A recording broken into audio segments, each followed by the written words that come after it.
Hey, we are First Vision. MeinDein. We are Team MaDeCa. We are StraightUp. We are Team Rement. We are Team Wehiculum. We are Sphinx. Hello, we are Artjom&Eve. We are here to change the whole cosmetic industry. We want to revolutionize the cement industry. Reducing back pain is our mission. We are here to modernize emergency response. We want to revolutionize private transportation. We are here to revolutionize the gaming industry. And we are here to innovate the renewable future together with you. Are you excited? Don't miss out. Let's show you how we'll change the game. Don't miss your chance to see our product in action. Stay tuned, stay hyped, and let's grow together.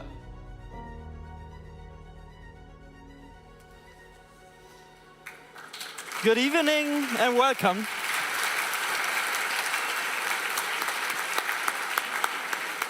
Good evening and welcome to the grand final of GROW 2023. Well, we're lucky and happy to celebrate the next 10 teams with you for the biggest student accelerator of Germany, GROW, organized by Pioneer Garage. Let's have a huge welcome. Welcome.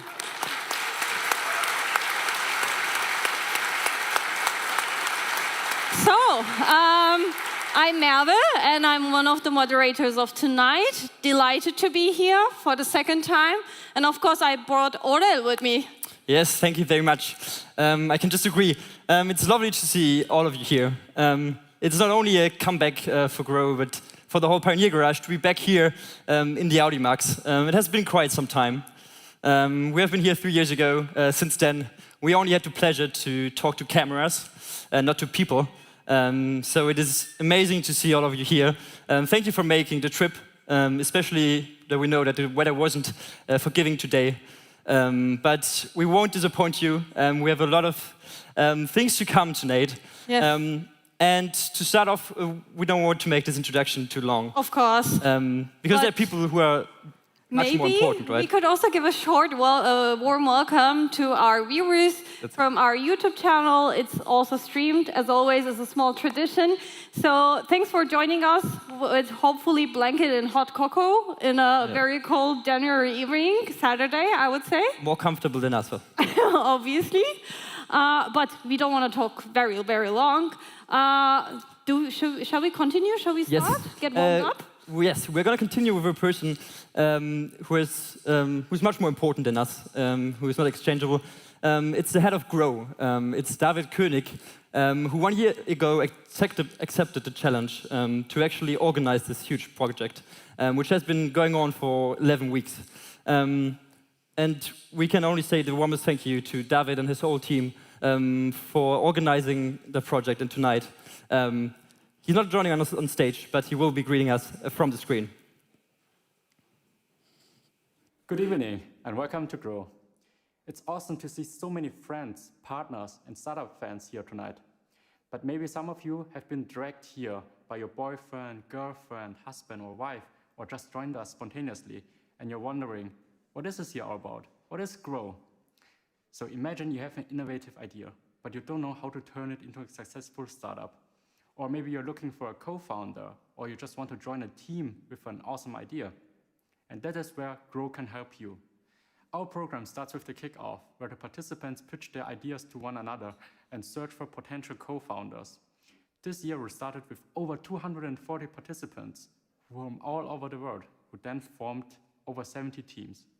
But GROW is not just this co-founder matching or this pitching event tonight. It is an accelerator. It is an 11-week journey where our experienced workshop partners and mentors teach you everything from ideation to finance and law, so you will be equipped with all the knowledge and skills needed to be a successful founder. In December, after exactly 6 weeks, we held a semi-final, where the teams presented their startups, and our jury in the end had to choose the 10 best teams to enter the final. These finalists will present their ideas to you tonight and compete for prizes worth over 20,000 euros. I wish us all an awesome evening with great pitches, and good luck to the finalists. Thank you very much. Well, since GROW is also fully organized by students who are also studying full-time, some of them working, we always need somehow support from experienced supporters, so-called patrons, every year. And this year we have 2 of them. They're truly gems. One of them, very, very long supporter of us. But I am delighted to announce that one of our patrons for this year was Minister of Education and Research of Germany, Miss Bettina Stark-Watzinger, and she is also wishing us definitely good luck and send love, and we're going to also be showing a small welcome from her side as well. Yes, and right afterwards, we're going to hear something from a local patron who has been our longest patron. He works at the KIT. He has been supporting us for years and years and has secured our position in the KIT world. It's Professor Thomas Hirth, who is the Vice President of Innovation and International Affairs. And yeah, we would like to give them the screen again for a short but warm welcome and thank you. Esteemed founders, dear students, I would like to talk to you about a garage, the garage of a woman in Bangalore. She wanted to produce affordable medicines. That was in 1978. Her startup capital at the time, the equivalent of 122 euros. Today, Kiran Mazumdar-Shaw is a billionaire. Her garage company developed into the largest manufacturer of biopharmaceuticals in India. I was about to meet her recently in Brussels, and I believe her story is very fitting for this founders competition. We need many more stories like this, including here in Germany. Startups are the seeds of tomorrow's economy. And that is the reason why we as the federal government support them. We help to fund startups. We make founding them easier. We help with finding talent. We fuel the entrepreneurial spirit. You, ladies and gentlemen, already have the talent, the entrepreneurial spirit. You want to drive innovation, bring new ideas to life. I am certain that many of you will provide new momentum for change, for important paradigm shifts. And I would like to ask something of you. Please pass on your entrepreneurial spirit to others. What we need as a country is progress, less dependency, more sovereignty. We in Europe need to be able to understand, develop, and produce key technologies ourselves. What we need in Germany, above all, is more courage, more of a can-do, will-do attitude. And that is precisely the attitude behind GROW. Those who are not afraid of failing can achieve great things. I love hearing about startup stories because they always have the potential to become success stories. And that is what I wish and hope for you. May your stories be stories of success.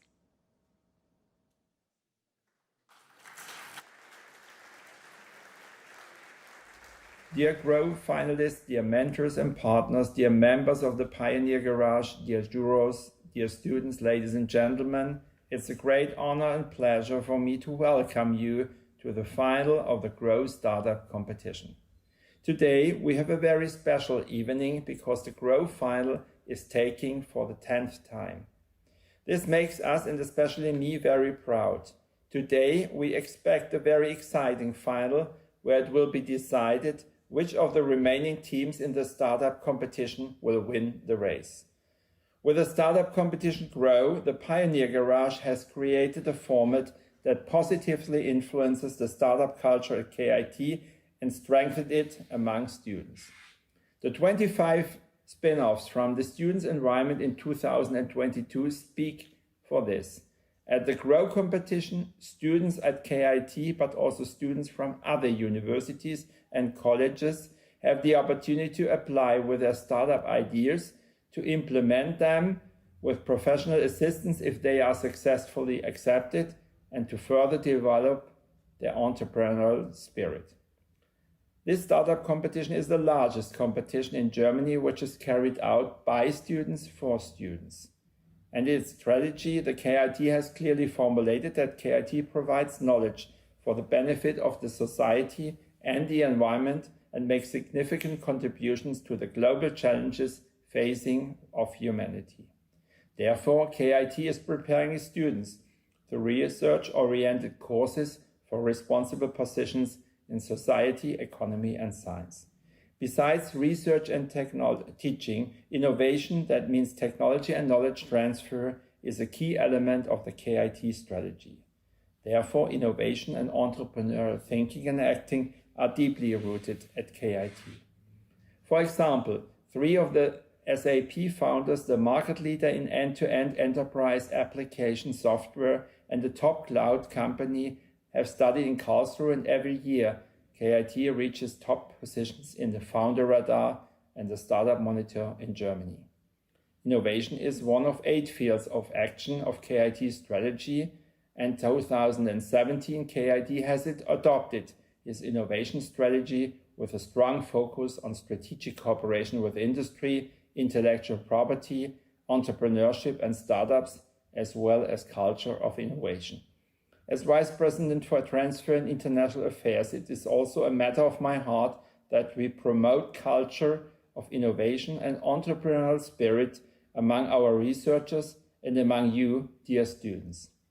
Because of the power of innovation will help us to face the great challenges of humanity in the 21st century, we have to inspire you, our young people, for this. Prior to this background, we have established the KIT Founders Forge in Germany, or the KIT Gründerschmiede, in 2013 to support persons willing to found a company as well as to accompany young entrepreneurs on their first steps, students and researchers as well. As of today, the KIT Gründerschmiede is one of the largest activities in German universities, and every year more than 30 companies are founded at KIT with a peak value of 50 startups in 2019. Since 2020, we strongly focus on internationalization of startups with a Global Horizon program at KIT, funded by the EXIST program of the Federal Ministry for Economic Affairs and Climate Action. I also want to invite you to the Triangle Open Space at the Karlsruhe Kronenplatz. Officially, Triangle opened in May 2022.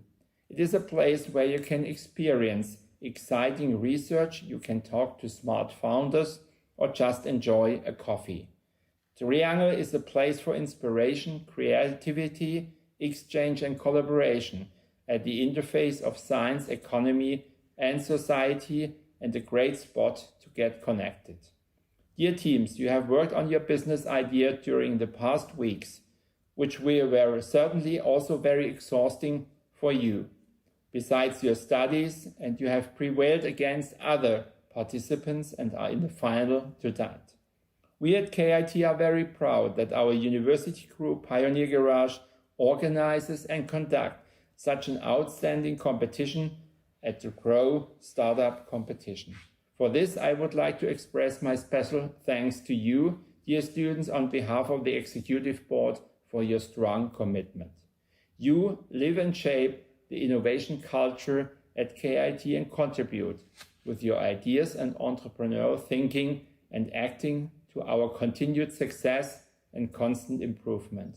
I am looking forward to an exciting GHPro final and keep my fingers crossed for all of you, dear finalists. At the end, I would like to thank you for your attention, and I wish you all the best for the final, and please stay healthy.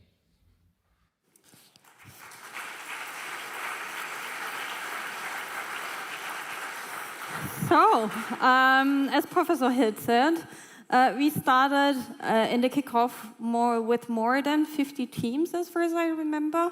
And of course, a delightful jury had to go through this midterm so we could reduce the number of the teams to 10.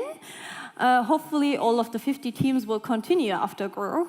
But I would like to keep it short and say, should we take a look at our jury, or who's going to help us with the very, very hard decision tonight? Yes, definitely. You have maybe the best or the worst job to ask the questions that no one wants to ask, the sharp, unforgiving questions. And I would like to start first with Michael Becker, who has been in the jury of GHPro for years and has given us relentless support. And we can't thank you big enough for that. He is a business angel, mentor for startups for years, have given lots to the community. It's always a pleasure to have you here, and we're looking forward to your questions. Thank you very much.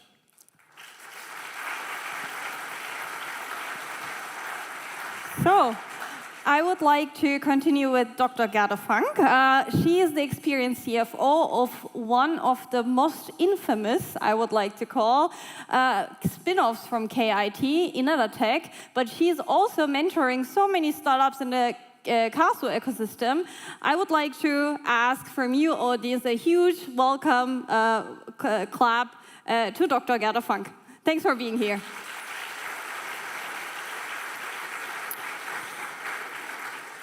Thank you. And we'll continue right away with Chris Ferle, who has joined us this year from Bosch Venture Capital. And he's really focused and has a big knowledge in software. And as you will see, it plays pretty much a role in every startup. And we're really looking forward to your detailed questions. Thank you so much for coming. Yes, big welcome to you. Thank you so much. So, then after Chris, I would like to introduce you Philipp Marsberg, whom I've been in close contact since 1.5 years, I would like to say. He's the lead of the startup program at IONOS, focused on startups. He's evaluating startups every way, and he's also willing to come here to Karlsruhe from Berlin just for Grow. Thank you so much for joining us. I would like to ask also a warm welcome to him. Hi, Philipp.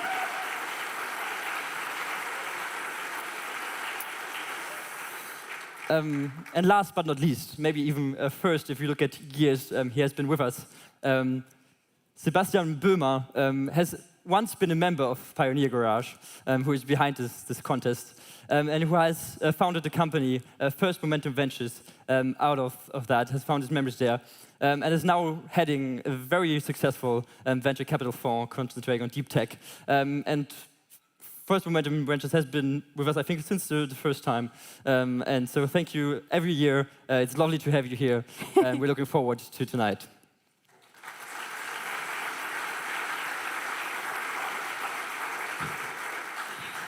So, I heard, Aurel, that we have the biggest prize pool in history of Pioneer Garage, which is like 13 years, as far as I remember. Would you like to tell a little bit more about the prizes of the night? What can the teams win? Yes, I'd love to. So we have a little different concept than most competitions. We start completely normal with the third prize, which already starts at 3,000 euros that you take away. We right have up to 5,000 and then to 10 for the first place. But there's a special prize that we are giving away for a few years, and that is the sustainability prize. We've introduced that some years ago, and we see that it still is more important than ever to concentrate on that topic, to continue to give an incentive to work on that topic. And that is why this prize is highly granted, with a lot of money and a lot of support after Grow. And we are very, very pleased to see that a lot of startups this year have actually tackled this issue. Definitely. Every year it's increasing the number of startups which are focused on sustainability. And as far as I observed from kickoff and also midterm and now to the final, jury will have a double hard job, not only deciding who's getting the biggest prize, the first place of 10,000 euros, but there's kind of a competition going on between more than, I think, 3 sustainable teams, up to 5, as far as I remember. Let's see what the night brings, but we wish them definitely good luck. Yeah. It will be a harsh fight. Definitely. We hope so. But of course, we have also something for you planned. Today, it's not only your job to listen, but it is your job to assess and to be part of the jury yourself. And that means that you will have the chance to, from now on, vote for the best startup in the competition. And if you choose the right startup, you will have the chance to win an iPad tonight. Unfortunately, we have to say that, as Mewz said, we have a lot of viewers also online, but that is not open to you guys. Exactly. Maybe a couple of rules. Unfortunately, the people who are watching us from YouTube stream cannot take place, and you will have enough time till first keynote speaker is going to give her presentation. Till that point, you're allowed to vote. Other than that, did I forget anything? That's it. It will be also shown on pauses when we are doing pauses, Yeah. as far as I've seen. So don't panic. You will see the QR code very, very frequently. Absolutely. Okay, so we're through with the prizes. There's not so much left to go.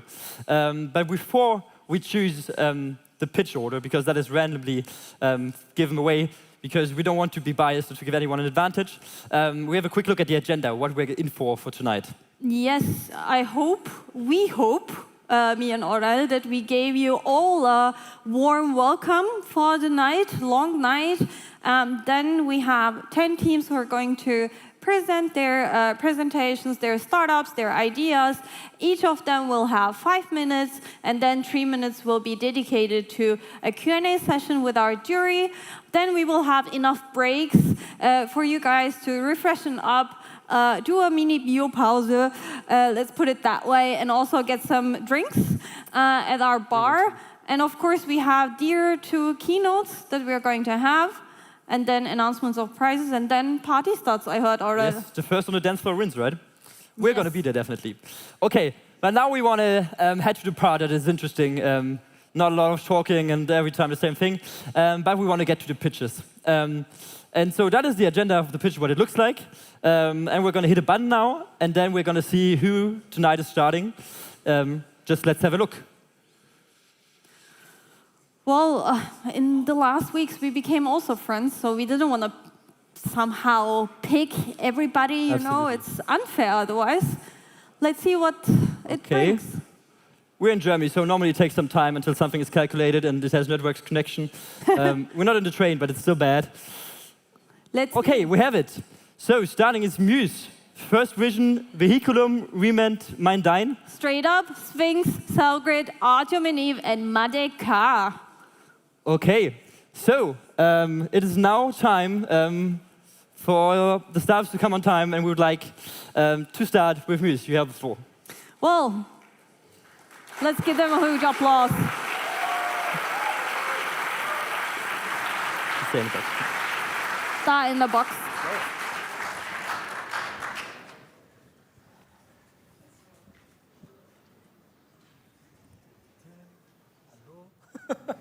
All right, hey everyone. Are you having a good night? All right, come on, give it up. Great. Okay, without further ado, let me introduce the creative genius behind Mewz, Christian. Hello, we are Mewz, and we built an app that offers you daily creative challenges that you can easily share with your friends. And we did this because we believe that there's a huge problem with social media and media in general. Honestly, nowadays, social media is like an arms race to get your attention, and large companies are happy to use every dirty psychological trick in the book to keep you addicted. So when you try to put your phone away, you often spend 4 hours watching something you don't really care about.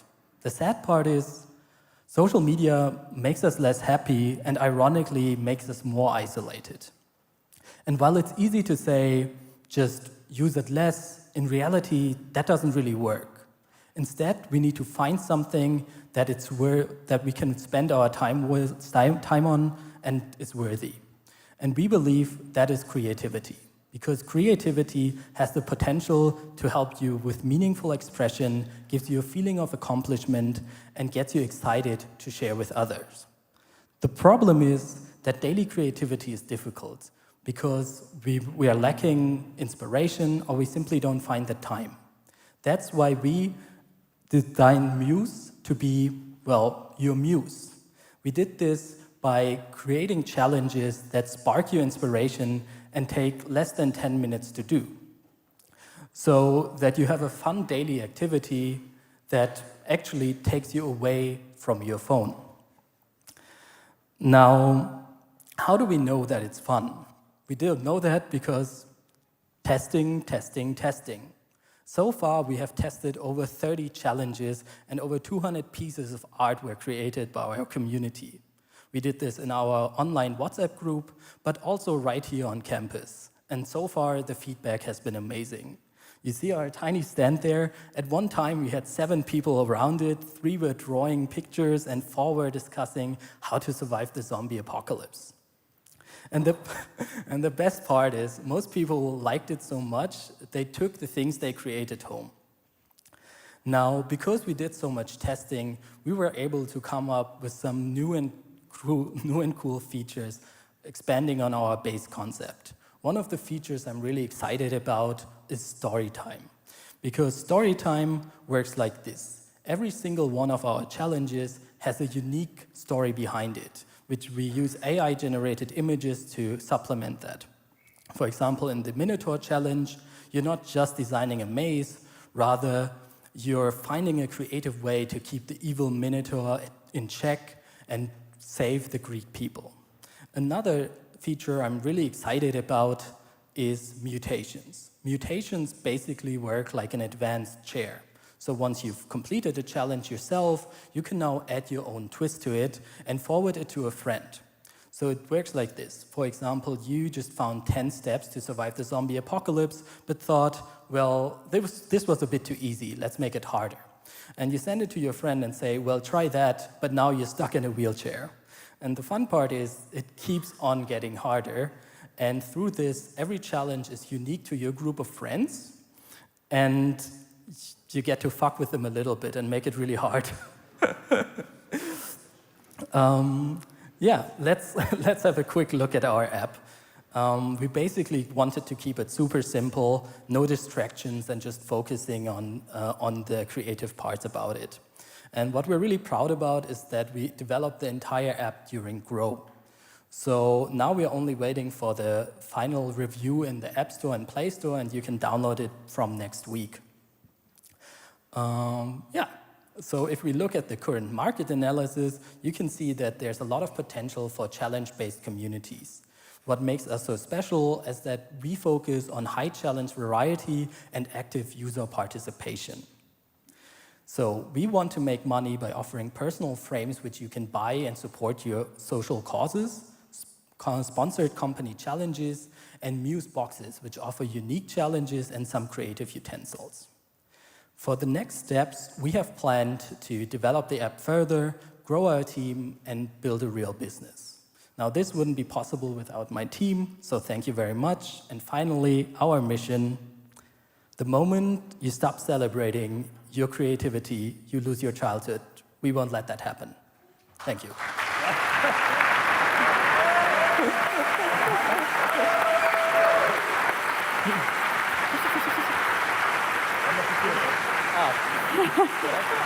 Well, we cannot let you guys go without answering some questions from the jury.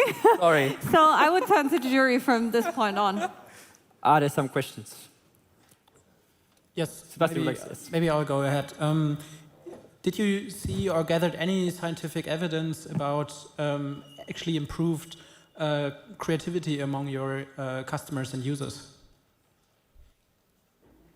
Scientific evidence, not yet. I think it's more. It does, to be honest. Could be also evidence of any kind, like feedback that you gathered or anything else. Yes. So when you do actually the daily challenges, you realize it sometimes feels more like a workout because you just have to think outside the box over and over again. And one part of our app also puts a little bit of a time limit on it, so you have to really push yourselves. And it focuses on improvisation.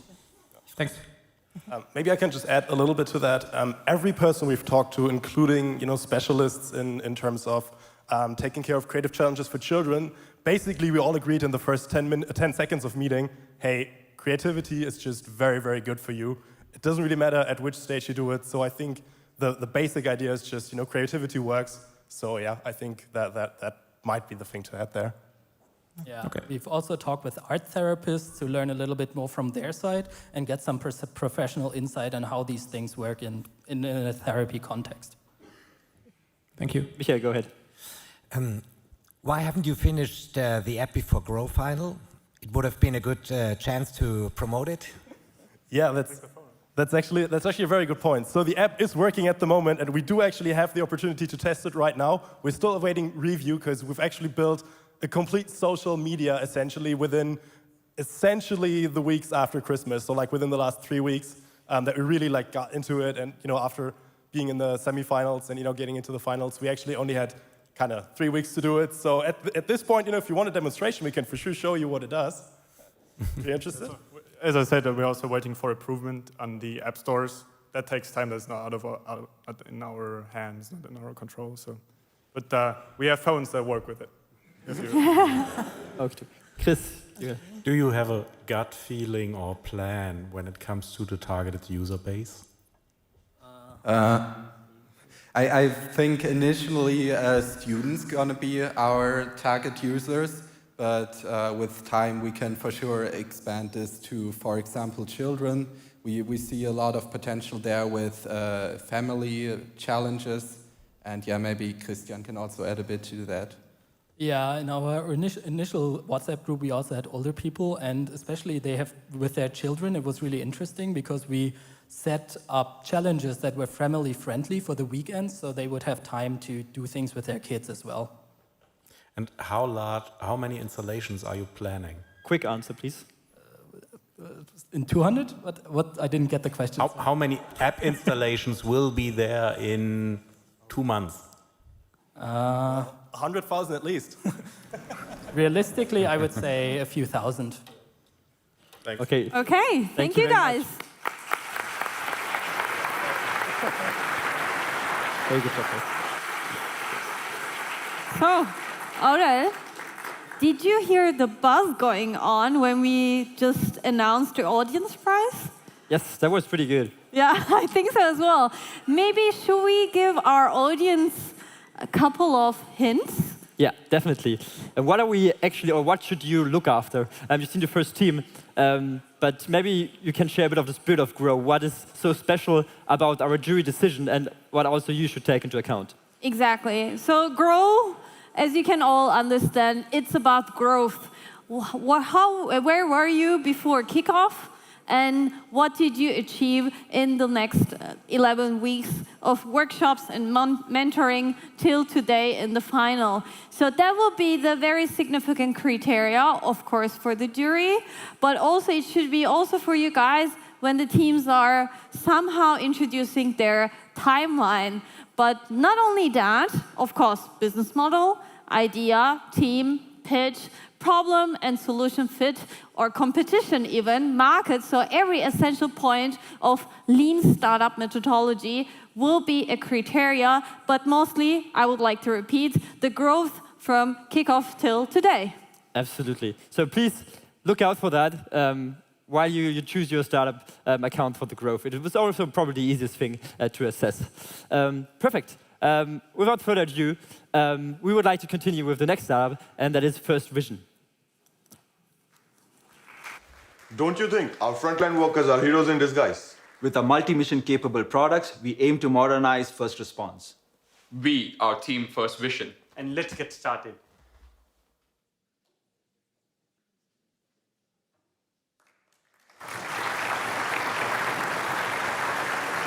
Ram, इस तरफ आ जा, this side. Good evening, everyone. Who amongst us here can quickly calculate 349 multiplied by 799? I know it's going to take you a minute, and that exactly is the difference between us and computers. While computers can objectively solve large numbers of problems, we are amazing at making subjective decisions over a wide variety of factors. Ethical collaboration of humans and machines is the right direction for a better future. We at First Vision reinvent these collaborations between machines and humans where it matters the most, such as emergency response, disaster management, agriculture. Funny that you mentioned agriculture. Just remind me to talk about it later. But you're saying something about emergency response. What about it? Yes, Deepak. Did you know in 2019, German government spent 0.5% of its total expenditures for fire protection services? And not just that, we lost 660,000 hectares of forest cover in forest fires just last year in Europe. And all these stories have the same pattern of the fire department arriving at the situation, analyzing it, and having to mobilize heavy equipment. Amidst all this chaos, they might have to send 2 other persons for additional survey of air quality in case it is hazardous for nearby residents. Ladies and gentlemen, we show you our first revolutionary product, Bird-Eye. It is a multi-mission capable modular drone powered by our proprietary artificial intelligence engine. Its user interface is designed as per user from different background. Here is a glimpse of how our product might be useful for firefighters. On the left side of the screen, you can see all the sensorical data from the Bird-Eye. It includes an infrared vision, an RGB-powered artificial intelligence algorithm, which tells firefighters to detect any signs of human, fire, and smoke, and an air quality monitoring system. Bird-Eye is operable by manual operation, but it is also possible to use autonomous flights in case of an emergency in cities. But let's think something bigger. Let's think something out of the box. We can use Bird-Eye in forests to detect any signs of fire using an autonomous flight course. But that solves the part of a problem of firefighters. What about the mobilizing problem? Remember when I said they had to carry heavy equipment? Our modular Panzerwagen here. Our modular Panzerwagen here can just do that and still keep up with our firefighters. Not just that, it has its own standalone mechanism for user-specific applications. In our case, a fire suppressor.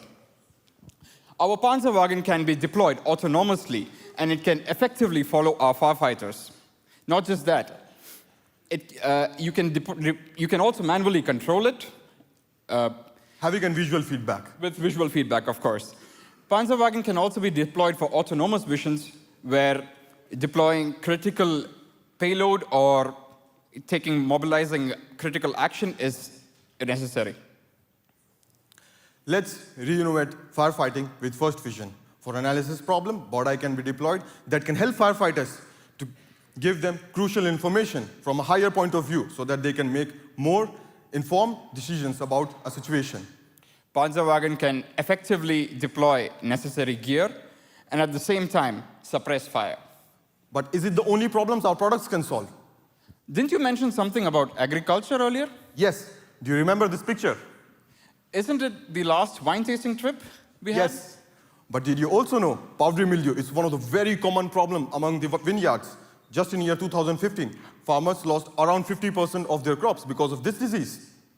Traditional method includes heavy laborious works in the wine fields and using big machineries to keep on overspraying their wine fields with chemical fungicides. Now, that's not a problem for just us that are the consumers of the vineyards, but it's a problem for the person who is spraying it.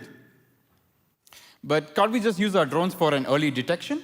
Yes, using an early detection and using Panzerwagen, we can autonomously spray the fungicides. Just from a seed of an idea, with Grow, we have managed to come up with 2 product prototypes and also have interested partners willing to develop and field test these products with us. We plan to launch by the end of 2024. As a technology-driven company, we continue to make products in terms of well-engineered. And we are currently looking into emergency response, but we are also thought of looking into rescue operations, industrial solutions, and disaster management. Thank you, and we invite you for your questions.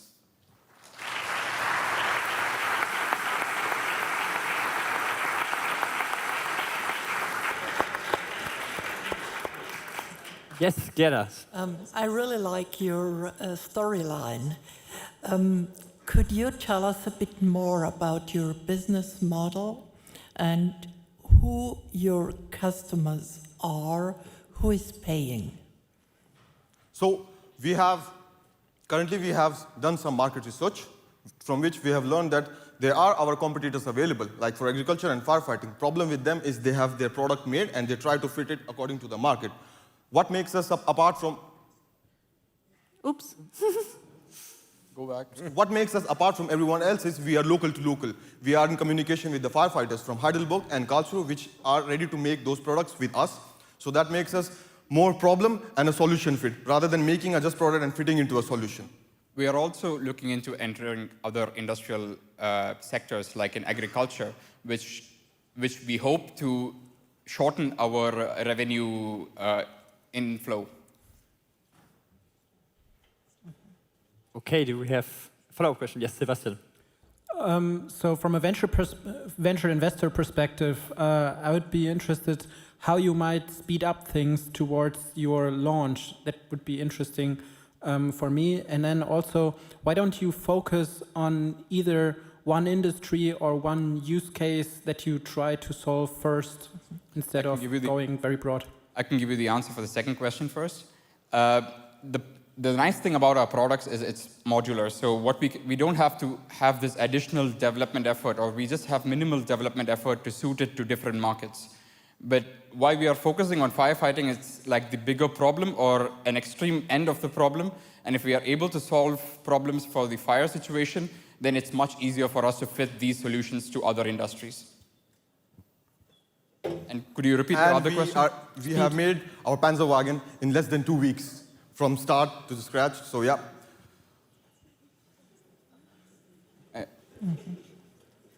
Do you feel that your first part is answered of the question? Yeah, could you repeat the first part of the question? So it was how you mentioned that you want to launch at the end of 24. Yes. How could you possibly speed things up a lot? A lot of our efforts go into R&D. Yeah, okay.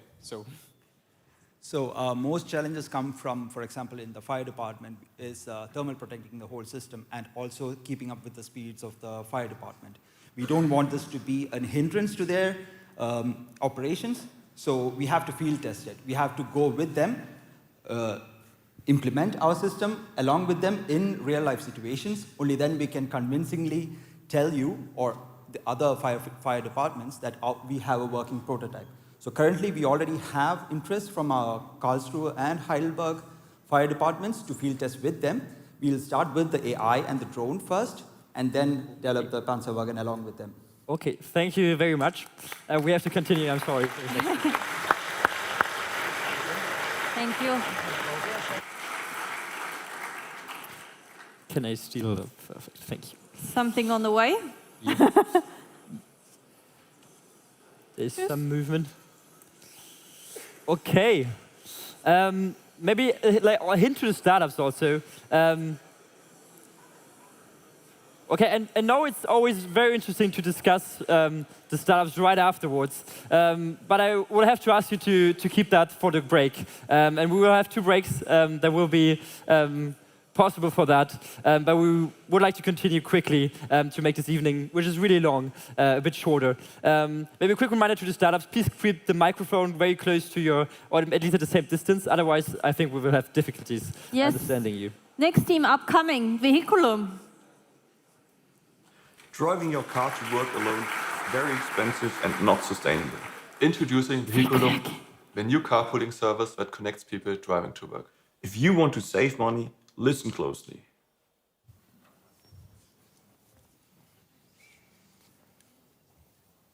Yeah, thank you. We are Wehiculum, and our goal is to create an easy and sustainable way of daily commuting. Now, 68% of people still use their car to travel to work. However, on average, only 1 seat is occupied. This is very expensive, not sustainable, and creates a whole lot of other problems. In order to solve this problem, we created Wehiculum, a carpooling app that connects people driving to work.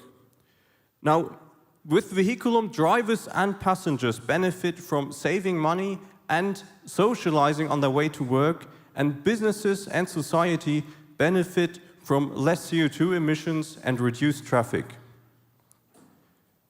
Now, sustainability is one of the biggest challenges for businesses today.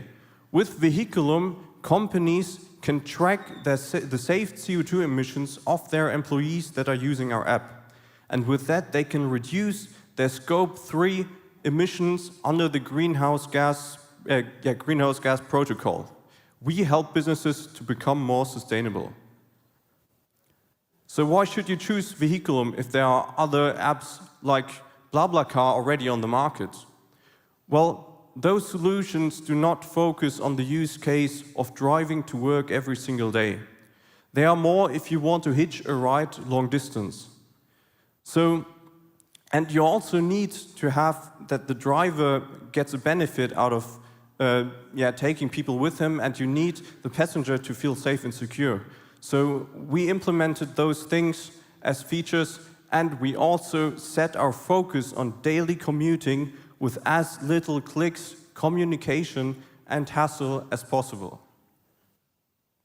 Now, maybe you have heard of Pocket Taxi. Pocket Taxi was a Karlsruhe-based startup which actually had quite a similar idea 10 years ago. Unfortunately, they failed. And we talked to the founders why it failed, and we concluded that today the market has changed quite a bit. People are using smartphones in their everyday life, and also sustainability has become much more important. Our customers are mainly people who work and drive their car to work or uni. We expect our sum to be around 30 million euros in the next 3 years, and we want to enter this market first as a B2B model and partnering with companies and universities with a high percentage of car users. Now, does this idea actually work, and would people use it? Well, we did a survey to ask people if they would use our app and why they aren't using other solutions. We then also did a proof of concept to match and successfully matched 13 people manually, and then we automated our process and service in a prototype. Here you can see our working prototype. You can upload your calendar for work, and we will match you based on your times when you start and end work automatically. So 2 challenges that we faced is how do we get users and how do we keep them on our app? Well, we did that by getting the employees of the B2B customers that we're working with to get on our platform with a promotion guide, for example, and we implemented gamification to have more incentive. Now, we are a business, we also want to make money, of course. We have the passengers pay a service fee to us when they pay the reimbursement or the travel reimbursement to the driver. Also, we are mainly B2B market, so we also have businesses pay us a monthly subscription in order to get sustainability data and also use our dashboard. Right now, we are in the process of acquiring customers, and we already have 7 companies who would be interested in buying our product at launch. Added to that, we have already tested our prototype with 52 students at the DHBW Karlsruhe. We have started Grow with just an idea and have since progressed to talk to customers and sell our product. And our goal is to have 10 companies as paying customers at the end of this year. Thank you very much, and feel free to test our app on our website.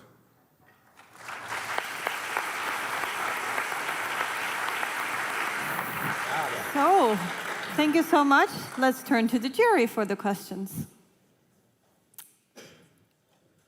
In a B2B market selling to universities, I can't imagine a slower go-to-market. Why don't you focus on end customers first? Well, we had the unique possibility because 4 of us are at the DHBW Karlsruhe, and that's kind of where we got the idea from, because many people, many students were really having problems because we have different times when we start uni, and that's kind of where we got the idea from. So for us, it was easier to test our prototype at a university, which we are doing right now. But if we really enter the market with a launch and want to make money, then you're completely right, and that's also what we're going to do, that we go to companies, to businesses who are not like students, who are not employees. Yeah. Okay. Okay, thank you. Yeah, I think you were first. You talked about Pocket Taxi. I would like to know, whom do you see as your main competitors, and what's your unfair advantage? What will be your unfair advantage, and how do you want to be faster? Well, our advantage is that we have a very specific niche. Many apps that are already on the market, they're also not there for very long, like Togo. They don't have, I think they have like around 5,000 downloads on the App Store. And others like BlaBlaCar, they do not really have the niche of daily commuting. So it's very hard, no one uses BlaBlaCar for driving to work, because you have to do a lot in order to get a ride, and there are not enough rides already on the apps right now. So that's why we think that if with a very specific focus on our customer group, that we can get a huge market share in this area. Thank you. I think Michael is fine. Okay, then Philip, you can. Sorry, if it's a daily commuting, why would they use your app over a longer run and not just meet there once and then do everything via WhatsApp, chat, whatever, to not pay you the passenger fees? Yeah, well, that is quite a good point that we also covered. We try to do this to get a great incentive for businesses to push their employees to use it, because they can reduce their emissions, which help them reach their goals. And we implement also gamification to keep them on our app and have like rewards for people who use our app. Okay, thank you very much.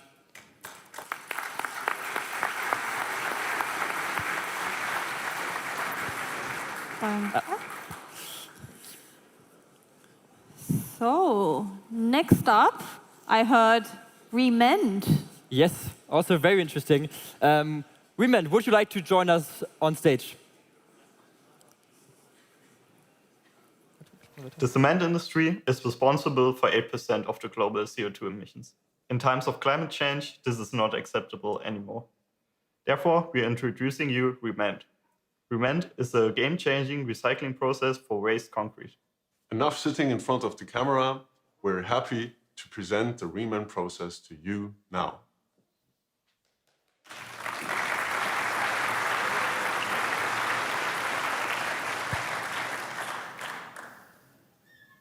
So right now, we're standing in the middle of the problem. We're surrounded by tons of concrete that will never be recycled. Hey, we are Rement, and we are the first to fully recycle concrete in Germany. The cement industry is responsible for 8% of the global CO2 emissions. 14 billion tons of concrete are produced yearly, leading to a shortage of resources in many parts of the world. Germany is no exception here. The prices for sand and gravel are estimated to rise about 15% every year. These problems led to an increasing political pressure, ending in the Mantelverordnung. The Mantelverordnung aims to regulate the usage of waste concrete as a filling material and set the goal to initialize a circular economy. This regulation produced the need for innovation and the potential for fundamental change. We at Rement want nothing less than to revolutionize the cement industry, turning the linear economy of the present into the circular economy of the future.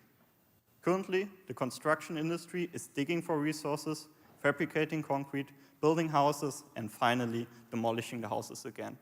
The old concrete is used as a filling material to get rid of the trash as cheap as possible. The Rement process is able to upcycle the waste materials for the production of new concrete. It's the perfect fit to close the circle, saving millions of tons of sand, gravel, and CO2 emissions. For our Rement process, we use CO2 and feed it in our extraction reactor. There it is compressed with water and the crushed waste concrete. The CO2 reacts with the calcium oxide, the main ingredient of cement, to calcium carbonate and makes it water soluble. The calcium carbonate enriched water is then filtered, separated from the concrete, and washed into our precipitation reactor. In this second reactor, the partial pressure of CO2 is reduced, causing the calcium carbonate to precipitate as a fine white powder, as you can see here. This calcium carbonate powder is from our first prototype behind us here. The water is not consumed in our process and will be fed back into our extraction reactor. We don't use other chemicals apart from water and CO2. Furthermore, it's a simple chemical process, like putting concrete in your soda stream. So it can easily be scaled to the dimensions of the cement industry. Our products can be used to produce new and sustainable cement and concrete. So we fit perfectly in the existing industry and build it more environmental friendly without using other building materials or rebuild the cement plants. But what about money? So on the one hand, Rement makes revenue by accepting CO2 and waste concrete. Due to CO2 taxation, our customers can actually save money by providing us with their CO2 instead of just blowing it into the atmosphere. In addition, we charge a small waste concrete acceptance fee, and it's still cheaper than just dumping the old concrete at a domestic landfill. On the other hand, we will sell the process outcomes. Recycled sand and gravel is essential for the construction industry. Calcium carbonate has a significant market value at high purity or unique microstructure. Can not only be used as a cement additive, but it's also indispensable in the paper or pharmaceutical industry. The Rement operating costs are approximately 40 euros per ton of concrete. Therefore, we expect a high surplus per ton, and this will allow us to pay off a Rement plant investment in a few years. We will scale up things by manufacturing more units after successfully operating a first pilot plant. And based on our patent activities, we will then introduce a license model at a later stage. Since the midterms, we built a prototype and demonstrated the functionality of our process. Our next steps are to optimize our process parameters and to apply for a patent. With our innovation, we want to change the industry to rethink, recycle, Rement. Thanks a lot for your attention. Thank you.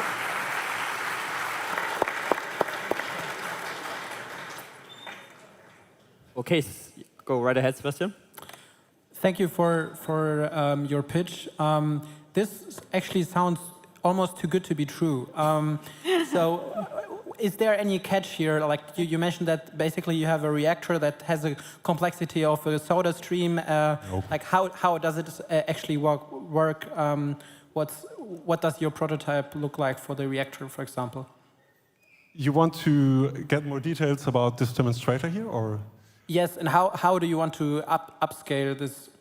Yeah, so of course we cannot explain every detail because right now there are some people giving us some help in making a patent from KIT, so we cannot explain every parameter, but the process is rather simple, and then it's for instance, pressure values or the filtration technique, which is the unique thing. Okay. And yeah. Talking about patents, do you already have an estimation how likely it will be that you get that patent?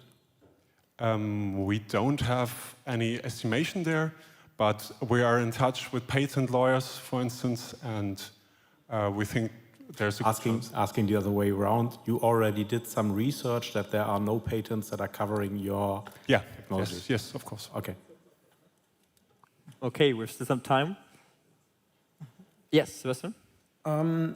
Did you have there might be company that is relevant for you? Also, someone from KIT founded it called Alchemy. I don't know if you've heard of them, but maybe I can put you in touch with them afterwards.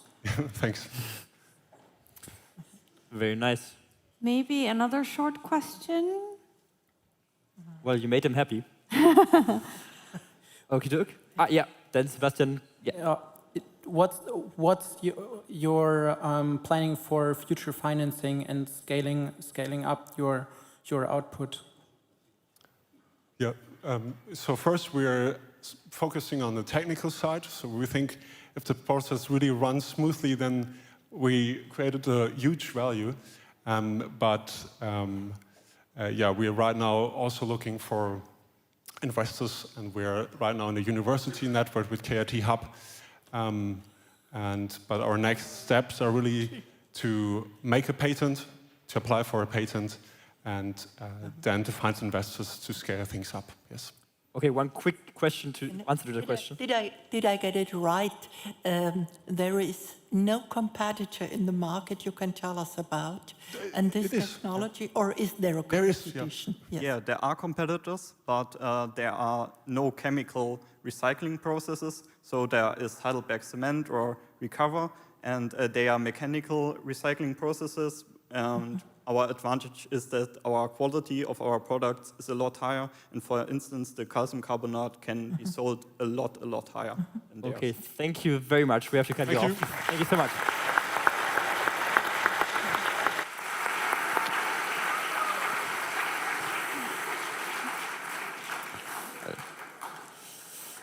Well, I don't know if we have ever had so much shows and prototypes like Yeah, exactly. Maybe because we were alone in the studio last year.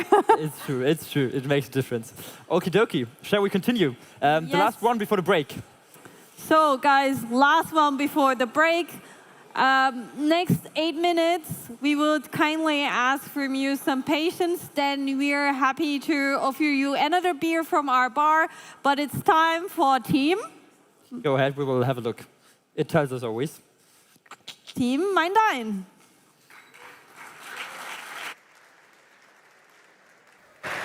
Statistically, you and I will own 10,000 items, of which only 20% is used regularly. Introducing MeinDein, a super easy, secure, and fast way of sharing and renting items. I'm me, and I can show you how you can experience more and buy less.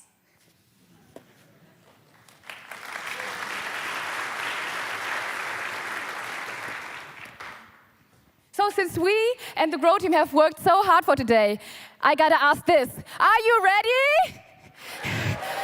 I can't hear you. Now, when I say mine, you say dine, okay? 1, 2. MeinDein, MeinDein, MeinDein, MeinDein, MeinDein. Woo!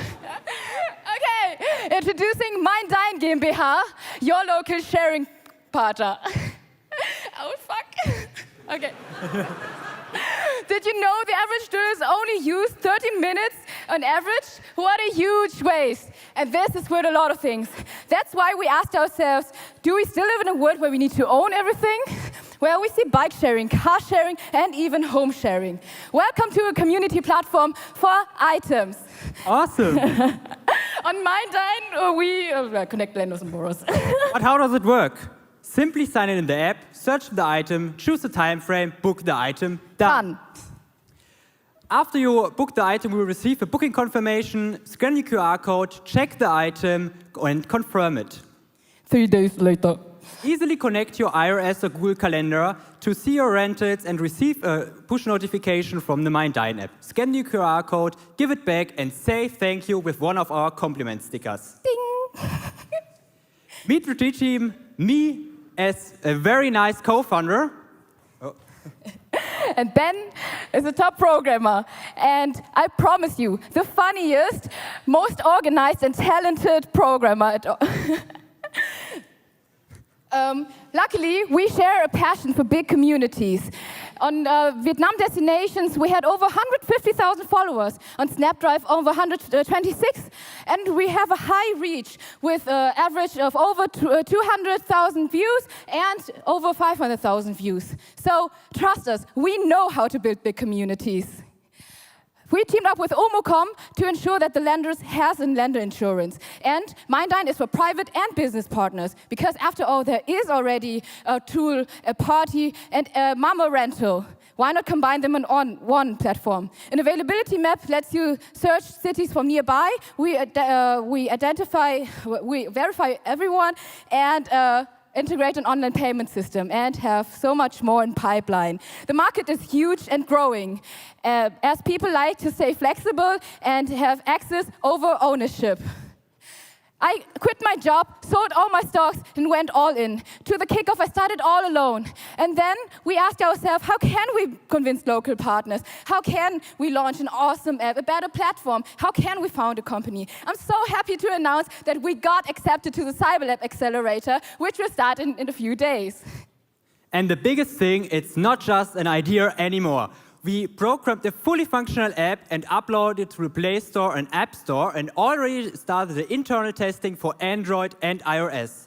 Soon we will start with our pilot project in Karlsruhe, and early participants get big benefits from us.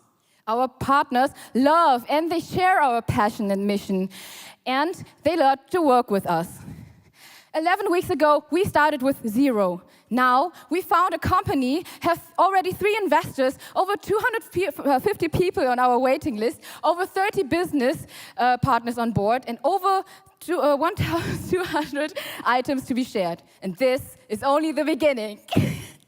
We are ready. At the end of the day, I don't need a drill. I need a hole in a wall. Now, I heard that we are 500 people in this room today. Statistically, everyone, please hand over your handy and scan the QR code to join our waiting list. Statistically, everyone has 50 items at home. So as we still got time, I think we could continue here. Our next steps is we already have been to campus. We have been to KIT, XLab and GreenLab will give us support. And yeah, in 2023, we'll do a pilot project in Karlsruhe, as mentioned. And for 2024, our advisors and dear friends convinced us to go to Die Höhle der Löwen, which will be aired in 2025, where we will grow in scale with 1 million. Sorry. Yeah, how do we earn money? Well, there is a transaction fee, a local advertisement, premium account, premium for higher listing, upselling, insurance for borrowers, and so on. At the end of the day, an awesome company is about an awesome product and execution for marketing, or as Fort Minor says, 100% reason to remember the name. Woo!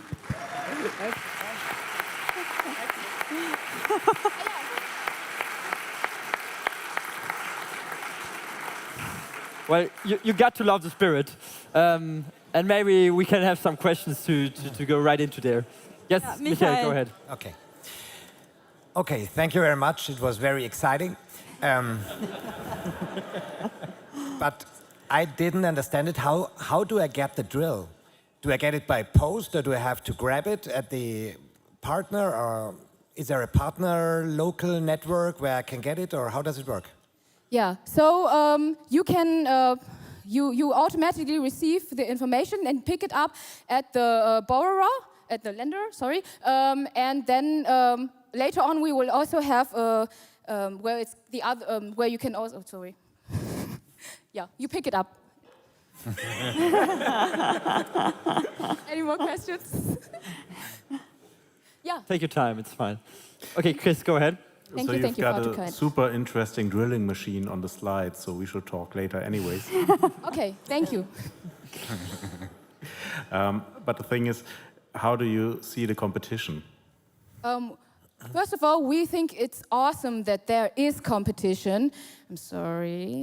Yeah, amazing that they exist, but we spotted weaknesses, as they are old school, feed is unstructured, chaotic, user-friendly, so it's, yeah. And very old posts. I've read over 4 years old posts which are not up to date. To Pumpi Pumpu, I went to 20 homes and they are not up to date. It wasn't possible for me. Some are not in our country, so some are only usable in your own neighborhood, and some are not available as a good mobile version. The complicated process for an appointment, and Grover, for example, only has delivery packages.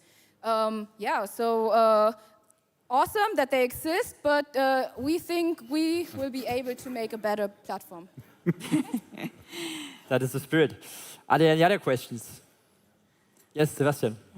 I love your energy and also congratulations on the commitment and the progress you've made. That's really amazing. Thank you, far too kind. Why do you actually think it's the right timing for an app or a solution like yours? Why is it the right time? Sorry, I skipped this because I thought we wouldn't have any time anymore. Yeah, people care more and more about sustainability in a recession. Why now? They want to cut costs because inflation at the all-time high. Nowadays, we see lifestyle changes as minimalism, flexibility arises. Yeah, we see the growth forecast here for the sharing economy is over 335 billion in 2025. Very good. Yes, Michael. How do you guarantee that I get my drill back? Yeah, of course. So I rushed this also, I'm so sorry. Yeah, we have a lender insurance, you have a double-sided review, we use KYC identification and also fraud detection, and yeah, we ensure that you have insurance. With Omocom we teamed up, sorry. Yeah, and maybe Allianz. Well, thank you. I guess we're done. Alles gut. Alles gut. Very, very good. Ja, passt. I'm sorry. We have to take it. Passt. Alles gut. So, we heard that Team MeinDein will need a drink. That's why we are going to pause, and I guess you need as well. So we are going to have a 20-minute pause. See you guys back again for the next 5 teams. So at 35 here, on time, please. See you in a second.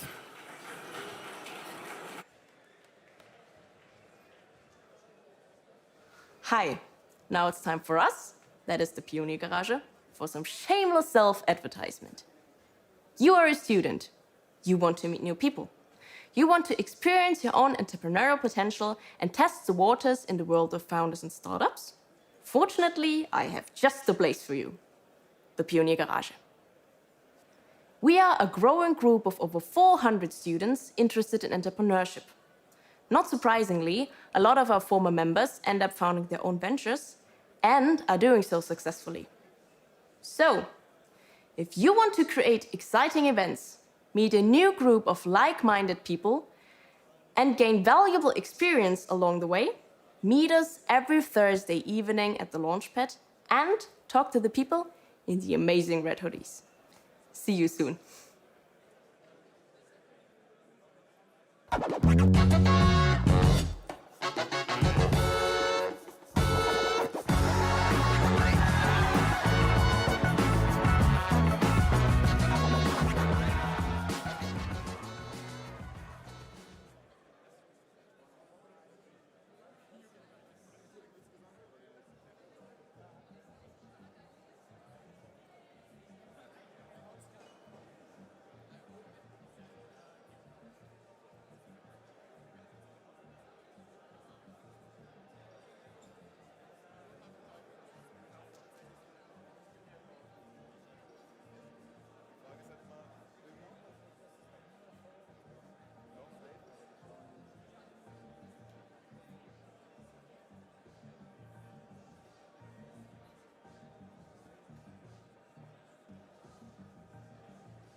So, welcome back, everybody. I hoped you grabbed all fresh drinks and refreshened up in the last 20 minutes. We are very happy to be back. We are very excited for the next 5 upcoming teams. But not only for the teams, we are excited, obviously, for the keynote speakers as well. What do you think, Aure? Yes, How's definitely. The atmosphere outside? Did you notice somehow? Yeah, it was great to see out there. Thank you so much for the band playing in here. I like the jam. There's more of that to come afterwards in the final party. We're looking forward to that. And now we're looking at a team that is actually pretty funny, because that was one of my New Year's resolution to help me with that, to stand up straight. And so I would like to ask the team on stage, straight up. More and more office jobs lead to an increase in back pain cases. Hey, we're Team StraightUp. Reducing back pain is our mission. Relax, we got your back.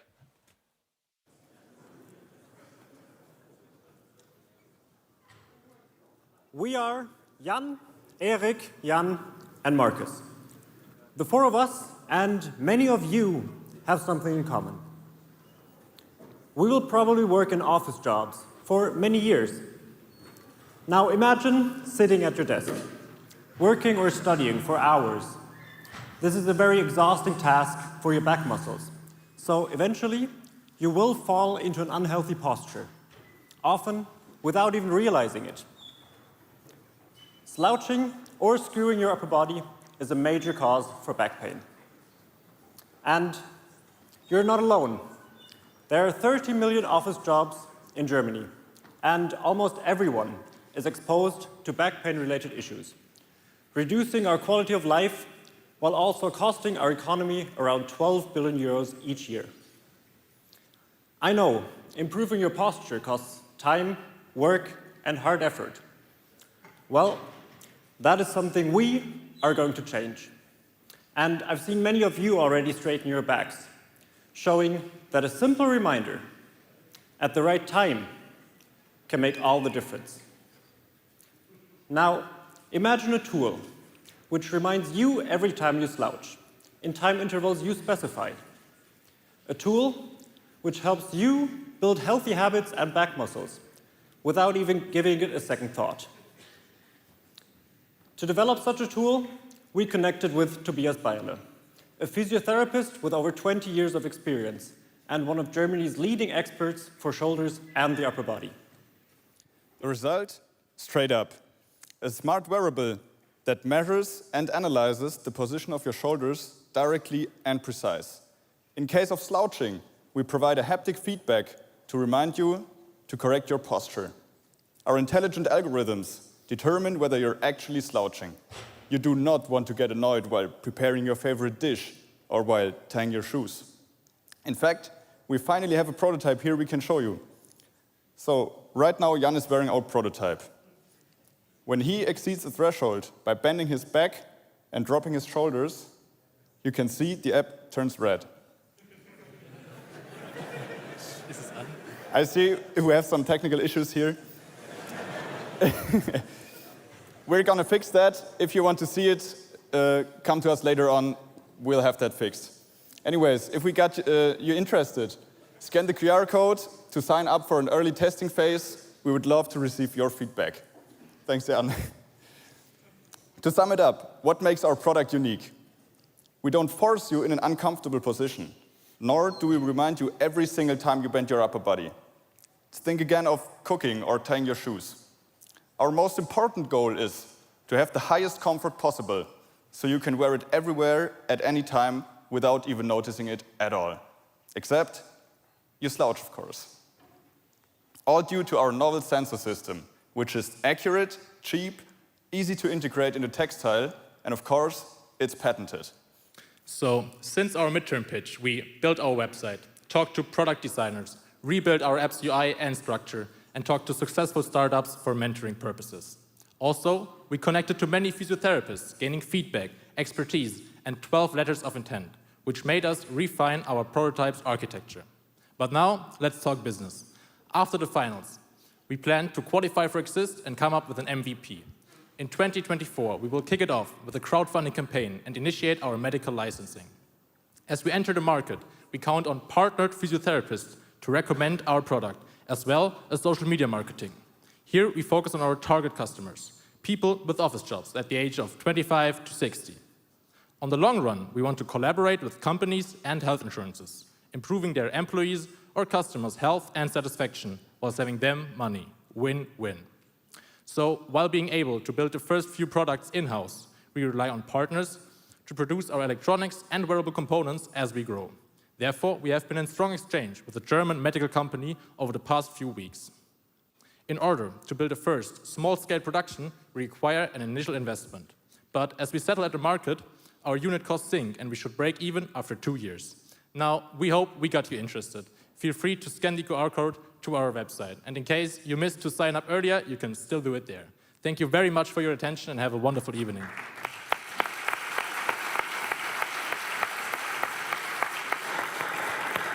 Well, thank you, team StraightUp. I would like to turn to jury for the interesting questions. So, ladies first. Thank you. I think there is a big market for something like that.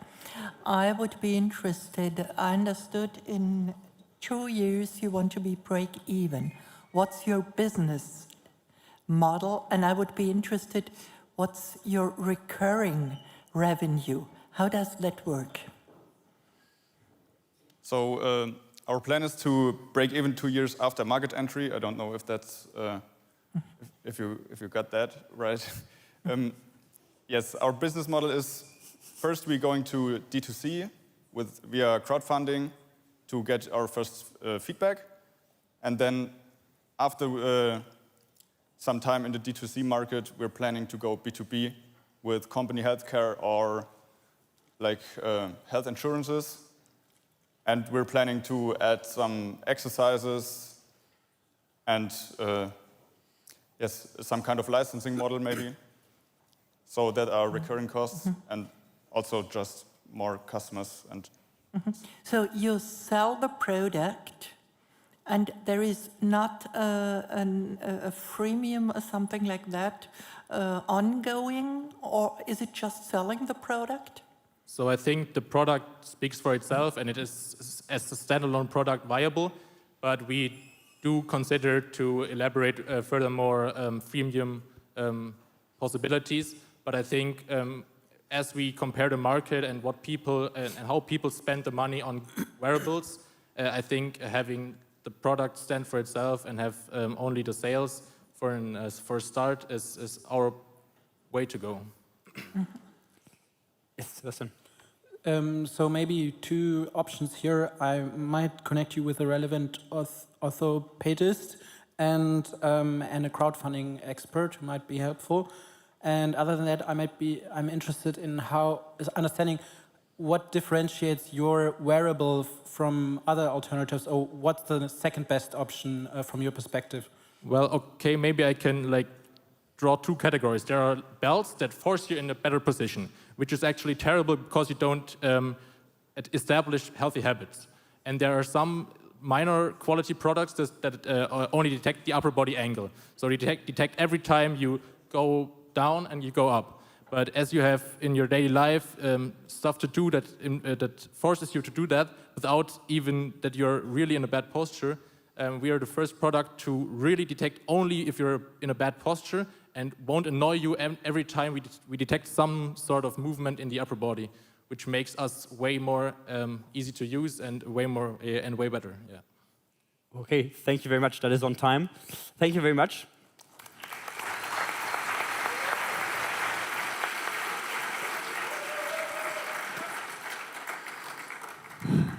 So, next team is Team Sphinx, as I heard. Yes, Are you guys ready to come to stage? Yes.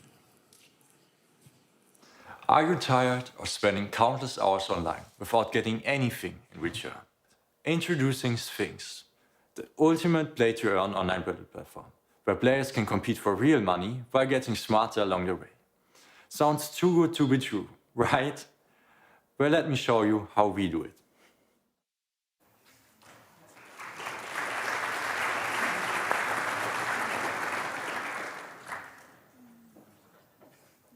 There are more than 3.2 billion online gamers worldwide. But no matter how much fun online gaming can be, we can't ignore the massive disadvantages that come with it. To name a few, online gaming can be a major health risk, as well as having negative impacts on your academic performance. In other words, you could be making yourself dumber playing games online. Worst of all, you're almost certainly wasting valuable time without getting anything in return. Now, imagine getting rid of all these negatives and combining all the positives into one single game. Introducing Sphinx, the ultimate play-to-earn online riddle game, where players can compete for real money while getting smarter along the way.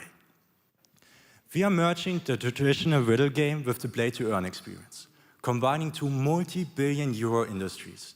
The best part about it, the genre of games promoting problem-solving skills is one of the fastest-growing genres in the industry.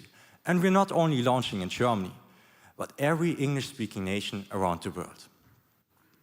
So how do we do it? Entering our app, you have two options. You can either choose to solve our free daily riddle or any riddle out of our database designed to actually challenge your intellect and keep our users coming back on a daily basis. Or you can compete in one of our regular riddle-solving contests with the chance to win thousands of euros. Let's give you an example. Imagine 10,000 players sign up for one of our contests. The entry fee is €1, an amount most of us can afford, meaning there are 10,000 euros in the pot. 50% of the money goes directly back to the first 10% of the contestants. The first one gets 2,000 euros, the second one 1,000 euros. I mean, you get the system. That means having invested only €1, you have the chance to win thousands of euros, spending no more than 30 minutes of your time. Even if you don't win, your money isn't wasted, because our riddles actually make you smarter. And 10% of the money is donated towards building schools in third world countries, where there's no access to education. And there's no luck involved at all, which is why we're not considered gambling according to German law. Our players win big, and so do we. Over the next few months, we'll be hosting at least one contest a week. If we manage to get 10,000 paying users, that translates into 50,000 euros in revenues by March. For mid-2023, we're aiming to have 70,000 users, or in other words, over 1 million euros in revenue within our very first year of existence. Since midterm, we've added 5 new team members, including 2 amazing genius app developers who've already developed an app ranked number 25 in the category food in the App Store. Additionally, we also have our very own in-house content creator, with over 168,000 views on his TikToks, helping us to extend our reach. On digital matters, we are being advised by a board member of the digital full-service agency von Affenfels. Let's talk roadmap. As promised, we've launched our web app, strengthened our workforce, and we now are a team of 7, and started marketing our product hard. We've already been published about in local magazines, promoted our product in schools, on social media, basically everywhere we could. Instead of launching our app in March 2023 as promised, we went ahead and launched it yesterday. Already available for download in the Google Play Store, we're still being reviewed by the App Store. However, to make this whole thing a little bit more interactive, we're going to host our first ever play-to-earn online riddle contest here today, and you get to be a part of it. The next slide contains a QR code. If you scan this code, you need to enter your seat number, which is right below you, sadly, so you need to stand up, and solve a simple riddle. The winner of the contest not only wins the respect of this whole room, but also gets the chance to win 100 euros. So please get out your mobile phones, look for your seat number, which is right below you, and start solving the riddle. Are you ready? Okay. I also want to take this opportunity to thank Grow for this amazing, amazing event. We can't put our gratitude into words.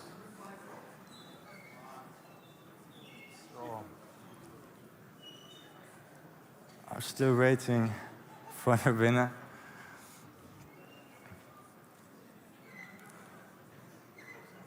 Rarity? Okay, maybe we can continue with questions from the jury if you take some time.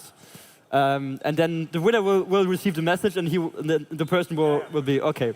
Perfect. So if the winner is here with us, just give a call. Until then, we would like to hear some questions from the jury, please. Or are they also trying to solve the riddle? Yeah. Yeah, they are. They also need a couple of minutes, I think. Perfect. Do we have some questions? No, too occupied. We have one. Gather, please. Maybe more an addition. Okay. I'm not the typical customer, I think. Sorry, can I quickly announce the winner? I'm sorry. Yeah. Ah, okay. Really sorry. There's already a winner. A251. You've won today's contest. We get to you as soon as my presentation is finished. Somebody was waving there. Can you repeat again the number? A251. Okay, you get your money soon.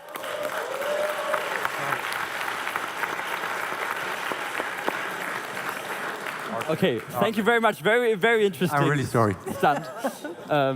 Okay, now to continue. Gary, you go ahead. Yes, that's really what's happening. I'm not your typical customer, I think. However, yesterday I was very curious when I saw the slides of you to get that QR code. Yeah. However, it didn't work yesterday. Now I learned today it worked. Yeah. So it's great that your team you developed very much from from the midterm. How will you continue as a, let's say, company? What are your ideas about that? Yeah, hopefully we're expecting to win this thing and put all the money back into marketing, because our biggest challenge is to scale as quickly as possible. We also, our two app developers are going to develop the app even further, integrate new processes, but mainly, yeah, most of our money is going back into marketing and some case studies.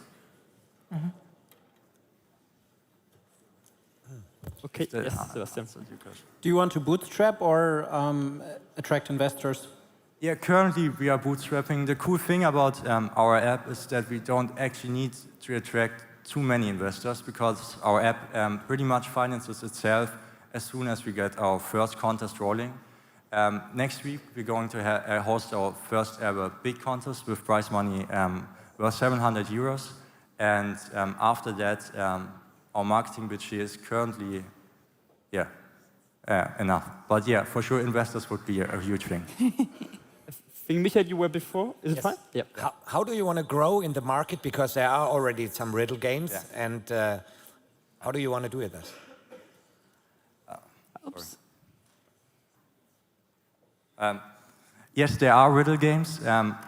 Not riddle games, they are quiz games where you can make money. And there's a big difference between a quiz and a riddle. A quiz is based on memorized information, doesn't actually make you smart, and you need the information beforehand. Our riddle, on the other hand, isn't based on memorized information, and everyone can play it, and you win a huge amount of money, if that answers your question. Yes, I think that's perfect. Thank you very much. Thanks.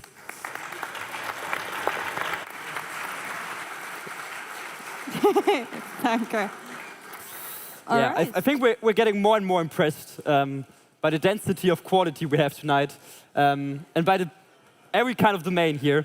And we're going to continue with something completely different again, yes. And that is Cellgrid. Definitely. Team Cellgrid. Please come on stage. What if you could save 80% of your time while achieving better results at work? We from Cellgrid make that possible for everyone working with location analysis. Our software saves real estate valuators, urban planners, and decision makers from various industries hours of their time and thousands of euros. And this is how it works. Hi, we are Cellgrid, and we are making the Earth searchable. We understand that many industries struggle with using geodata efficiently to generate insights. In fact, up to 80% of project resources in location analysis are spent on data preprocessing. But what does it mean? Take Sarah as example. She's a real estate valuator assessing housing values on a daily basis. For housing values, location is key, right? Infrastructure, accessibility, demographics, environment. To gather all this information, it takes Sarah 4 hours each time. Why is that? Because for each piece of information Sarah wants to get, she has to consult a different source, a different website, a different software. She also simply misses insights which are not available instantly or which need geodata expertise to be generated. All this costs Sarah energy, time, and finally money. But it doesn't have to be this way, not anymore. With Cellgrid, we combine our team's expertise in software development and geospatial data science to offer a software platform that bundles information on any place on Earth. With only one click, customers like Sarah get the insights they need without ever worrying about data preparation again. And this is how Cellgrid changes Sarah's life and work. She selects an address and gets a pre-selection of features important for her valuation. She gets an interactive dashboard with all the insights she needs and can directly export it as a report for her or her customers. Our models know interdependencies of different variables like value of housing, environmental risks, and so on. So we create a smart scoring that can combine and compare locations in the neighborhood and beyond. Only with using Cellgrid, Sarah saves 250 euros on average per valuation. But Cellgrid can more. We provide location dynamics and projections of demography and prices, also insights from satellite images which Sarah had no access to before. This makes her valuation more accurate, more insightful, and gives her a competitive advantage on the market. All data is now in one platform, and all insights are only one click away. So someone could ask why we are better than the others. What have we understood that the others didn't? We would then say that today's users don't want to get a tool to do all the analysis on their own, but they rather want to get instant answers.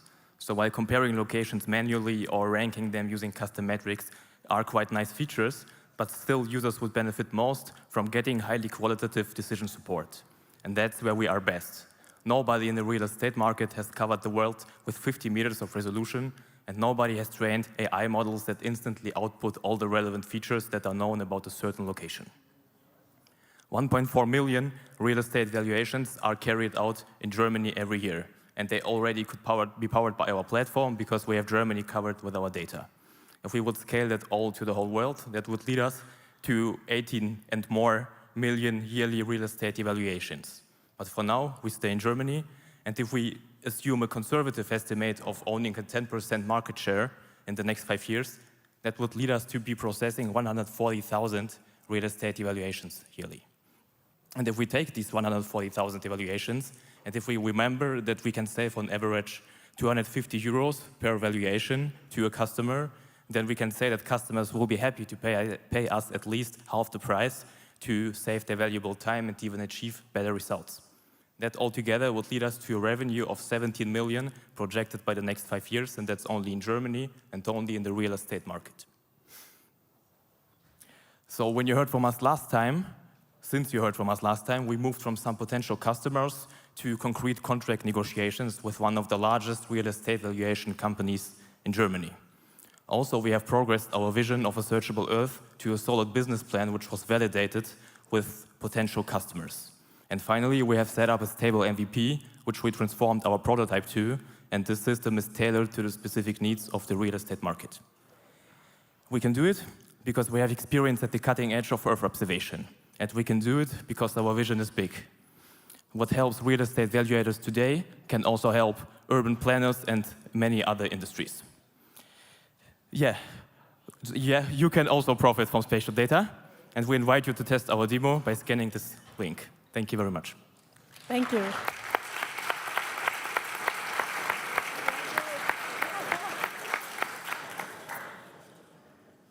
Sebastian, please. Thank you for your pitch. You mentioned that there are so many potential applications for geospatial data. Why did you choose the real estate market as a beachhead industry? Because the real estate market is transformable to a lot of different industries. A lot of industries somehow need a location, they need a place of business, they need to maybe construct something and so on. and they all need to know the estimated pricing of the certain areas. That's why we can transform this market very well. Even if it's a niche right now, we will have a lot of more opportunities if we start with this market. Thank you. Perfect. Any other questions, or was it a perfect, nearly perfect pitch? Yes, Chris. Yeah, I would love to see your tech deck, but that will take us longer than 3 minutes. So my biggest question here is adding to the one that we had beforehand. 17 million is not a lot in 5 years. What other industries are there that will help to increase the fantasy? So first of all, the 70 million is a result of a very conservative estimate of only taking 120 euros for a very in-depth evaluation and also only assuming a 10% market share, when it could very well be significantly higher in 5 years. On top of this, there are many other industries, as you already mentioned, that we are very interested in getting more deeper into, which also would heavily profit from a layer that's very tailored to the price of real estate. So you can imagine if an Aldi is, for example, considering a location and is able to analyze it in all kinds of relevant aspects with our tool, and is also able to precisely evaluate the price of this real estate object as it would be very helpful to them for their decision process when they are selecting for potential new locations. And this is also applicable for any industry that has some kind of location where they would place their store, for example. Yes, Gerda, go ahead. One question to the business model. I understood your negotiation with a bigger company. How do you reach smaller companies? In real estate, you have quite a lot of small participants. Do you have an idea? What are the costs, the customer acquisition costs? So smaller companies are also very well able to profit from our service because we would also offer a service that's accessible via a website, for example. So if a small, for example, one-person office would still be able to save 80% of their time they would otherwise be spending on location analysis, there's like no reason for them not to actually like be able to use our tool just as well as a very big company would be. Okay, thank you very much. We have to cut you off here. Thank you so much. Thank you. It's very good. So, it's getting more and more interesting. I heard we have only 2 teams left. Yeah, we're getting close. I hope all of you are really thinking and looking at your QR code and assessing all of them to absolutely win the prize afterwards. So, next up, with the sneak peek, Artjom&Eve. Go ahead. The current cosmetic industry has a big problem. They produce tons of garbage. The consumer has to pay that and can't even use the entire product. Hello, we are Artjom&Eve. We are here to change the whole cosmetic industry from the environmental impact. So, stay tuned, stay hyped, and let's grow together. So hello, my name is Artyom. We from Artjom&Eve want to solve a very concrete waste problem of the cosmetic industry. Did you know that only 50% of a normal nail polish is usable? The rest just dissolves, dries up, and lands together with the toxic glass bottle and plastic cup on a landfill. Like that, each year 8,800 tons of toxic garbage arise just because of nail polish. We want to solve that by heart. Introducing full of excitement, world's first Art for Eve filler for cosmetics. Imagine inserting your favorite Artjom&Eve nail polish cartridge inside the pen. Now you just press and intuitively can paint your nails way faster than usual. You enjoy the wonderful, quick drying, wonderful covering, beautiful nail polish from Artjom&Eve. Weeks later, you entirely used up the product. Now you can exchange the empty cartridge for loyalty points to receive the next one cheaper. Or, out of curiosity, throw it in your own garden. It's biodegradable. Yeah, through my university, I got in contact with Marco Alt. He's an expert for injection modeling with over 15 years of experience. He will producing quantities in the millions is a piece of cake for him. He will produce the product for us in Ruschbeck, Germany, using only sustainable and biodegradable materials. You see the calculated cost per piece on the left and the selling price on the right. The ROI is calculated with 7 to 8%. One concern question of the midterm pitch was, how exactly do I want to enter the market? That got me thinking, and I took that very seriously and started to look for the right expert to create a go-to-market roadmap with me. Luckily, through my university, I found the CEO of United Creations, Andreas Lehners.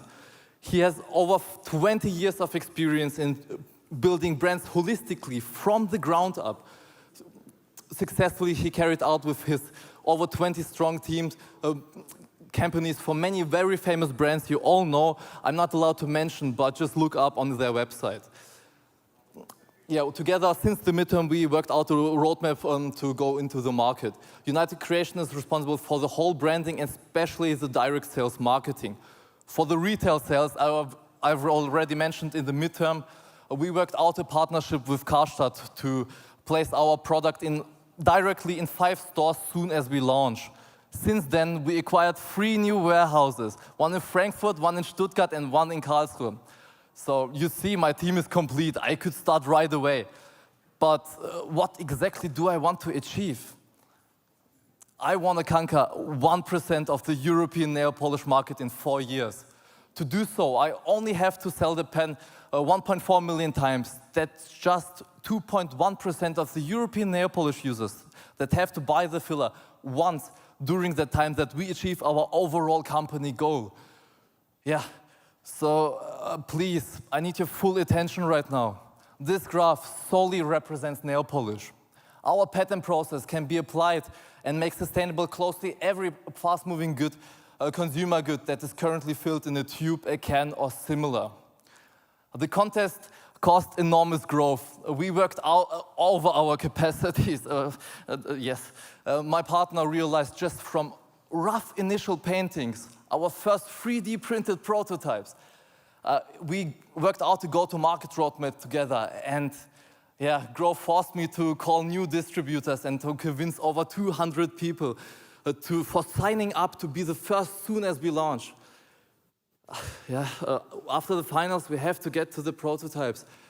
The cost for that are 12,000 euros. Sincerely, I don't know how we will do that. But what I definitely know is that we will find a way, because the biggest USP of Artjom&Eve is the synergy between the founding team. I study entrepreneurship at the Duale Hochschule. The dual partner is Artjom&Eve. To accomplish our overall company goal does not depend on luck, because I know exactly how to manage by numbers.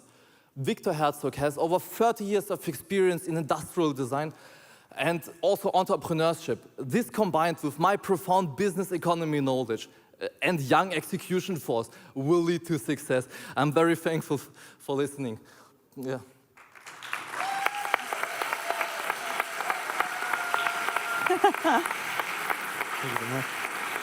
Well,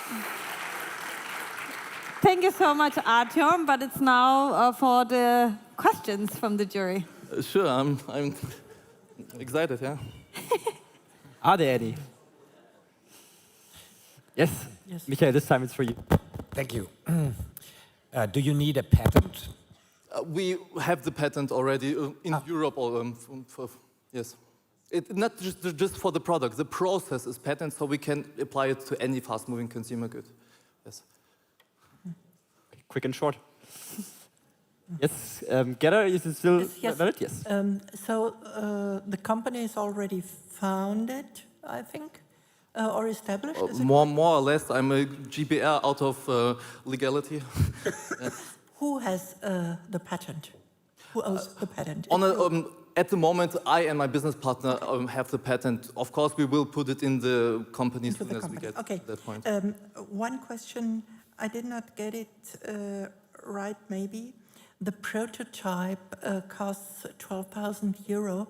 Yes. Is it, what are the costs of one device and what are the metrics you think about? You mean the cost per piece? The financial, yes. The cost per piece to sell, to produce the whole thing, you can see on this slide, it's like €2.19 really precise calculated for the filler and around 50 cents for the cartridges. And we sell it for 3 euros the cartridges and 14 euros the pen.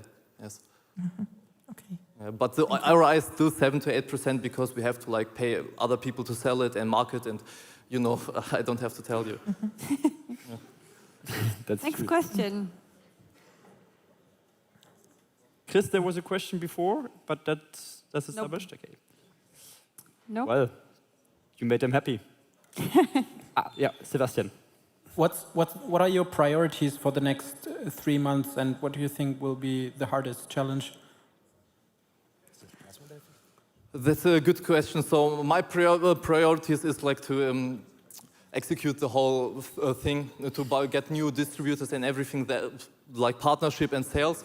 That's what I do, and the whole strategy and managing by numbers.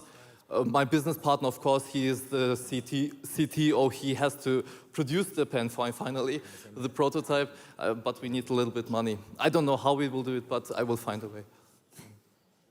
Thanks. There are prizes that go to win, right? Well, another question? Short. Is it right that if I use it, I can use it only for one nail polisher? Is it right? And for one thing, and then I have to throw it away, or how does it work? You can throw it away, it's biodegradable, but we have a disposal system, so you give it just back and save yourself loyalty points, and the cartridges are to exchange, so you can put any cartridge as inside, any color, and the filler is like, you know, a filler from your school. It works the same way. All right. Thank you so much.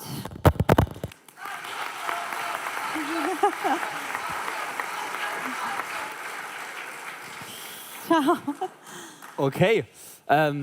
Last team. Yeah, we're nearly through. There's one team left. And without further ado, I would like to introduce MaDeCa. Please join us on stage. There's too much CO2 in the atmosphere. How do we get it out again? Hey, we're Team MaDeCa, and we're here to solve this problem by growing algae at sea. Let us show you why this is a revolution.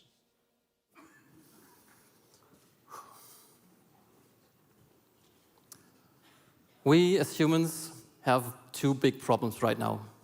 One is the climate crisis. There's just too much CO2 in the atmosphere, and we need to get some out of it again. And then there's the energy crisis. You can see it on your bills because our carbon energy is running dry. Hi, we are Team MaDeCa, Climate Tech, here to help solve those two problems. How, you ask?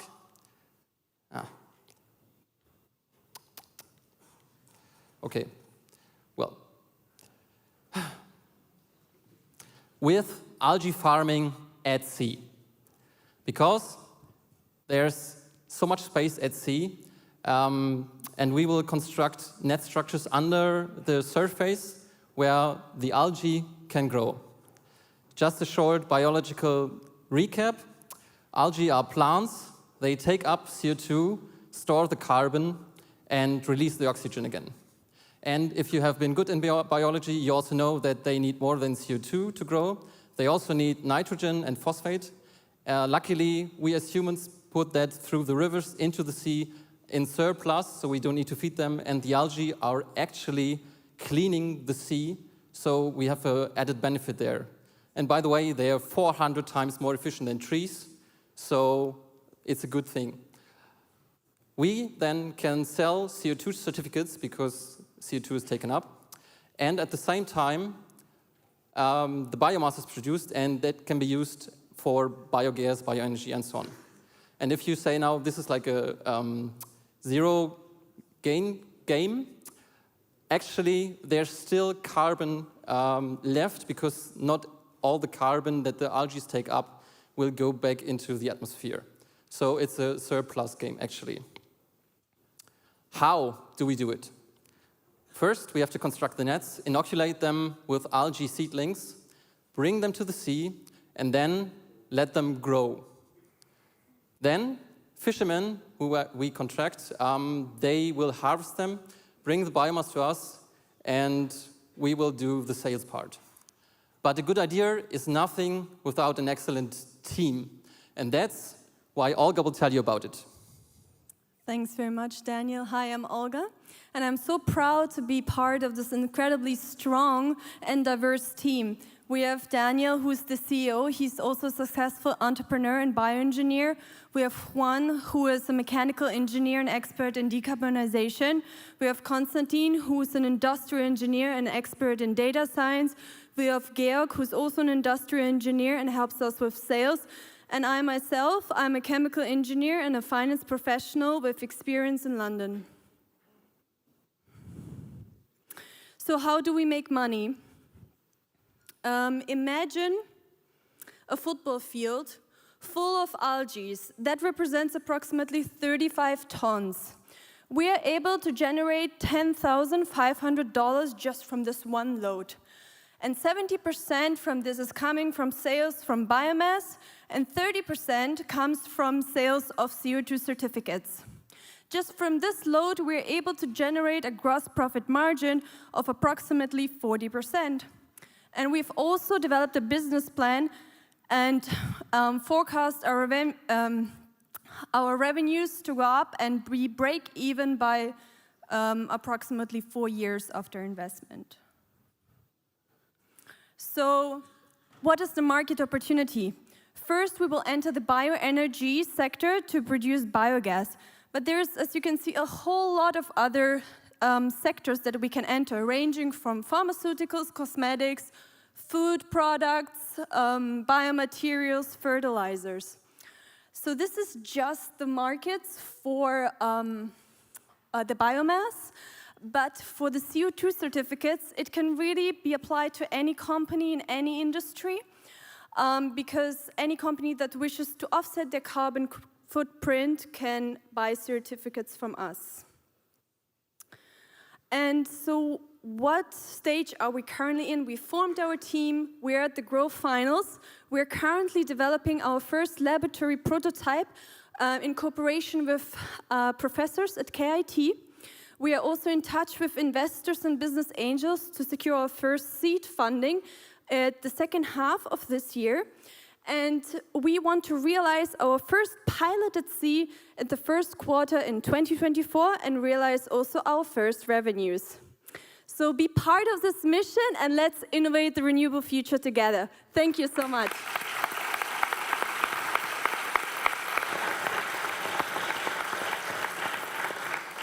Thank you guys for the nice pitch. I would like to turn to jury for the hard questions.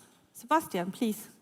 How long does the turnaround cycle take from like planting the seeds to harvesting the algae actually, and what's the maximum depth that you can basically do this process? Very good question. It's a yearly cycle, like the farmers also do on land. And for the area, we have taken 2 plots here in the German coast. That's about 20 meters depth. And those 2 plots have already 2,500 square kilometers where you can generate 3.2 megatons of biomass. And for for scaling up, you see all this shallow areas there you can. But if I'm not mistaken, like these areas, there also should be a lot of offshore wind parks right now. Do they conflict with your thing? That's an even better question. And because there are offshore wind farms, the area is already developed, so we do not need all this, regulatory studies to show that there's no impact. And we do not harm the wind farms because the nets are lower than the ships, and there are also even extra corridors for them to go through. Yes, Philip. For a company, how do you make sure the certificates are unique and that you're not selling the same net to 60 companies? That's also a very good question. I think you read the news because there was a scandal about CO2 certificates right now. They're using the Vera standard, and there's another standard, gold standard. A friend of mine actually works at the CO2 exchange in Amsterdam. And the gold standard is without the flaws that the Vera standard has. But to make it sure, we will weigh the biomass, and 1 ton of algae takes up about 3 tons of CO2 because the oxygen is going out again. So by weighing the biomass, we make sure that the CO2 that we sell certificates for is actually stored in the biomass. Chris, yes. Doing stuff at sea always costs a shitload of money. So what is the size of your seed round that you're targeting? Quick answer, please. Well, we plan with 500,000, but for the first pilot, we can go with less. We already have some interest by a big chemical farmer from a company from around here, which I'm not allowed to say the name right now. Okay, that is right on time. Thank you for the questions, and thank you to you.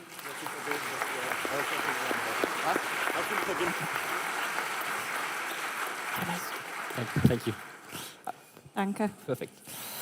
Yes. So we have some announcements to do before we go into one other quick break. So please stay seated for those little announcements. Exactly. Yes, you start. First announcement. We heard that... Guys, that's important for you also. That would be really nice to give us 2 minutes, and then we will let you go. So first of all, congratulations to all teams and also audience for the patience. We made it. First announcement is that I hope that our VIP guests can reach us in the wardrobe area to pick up some gifts from Pionier Garage side. But this announcement will be more interesting for our audience, I think. Yes, and since all startups are through now, you had a good time to assess. And in the coming break of 20 minutes, you can, until the end of this break, you have the opportunity to vote your favorite and what do you think the most successful startup will be. After the break is over, we will close that QR code. That is really important because then the jury will go into recess and take everything into account, also your vote. So please make sure, we will show the QR code on the screen during the break. Please make sure to do it now. Once the break is over, there is no possibility to do it. Exactly. Otherwise, jury definitely has a hard time tonight to choose the prizes, definitely for sure. So jury will be recessing to make a decision. Yes. And then we will be having keynotes when we return from the break. That's all from my side. Yes, so 20 minutes, that is 50. So please now. here at 50. See you then. Bye.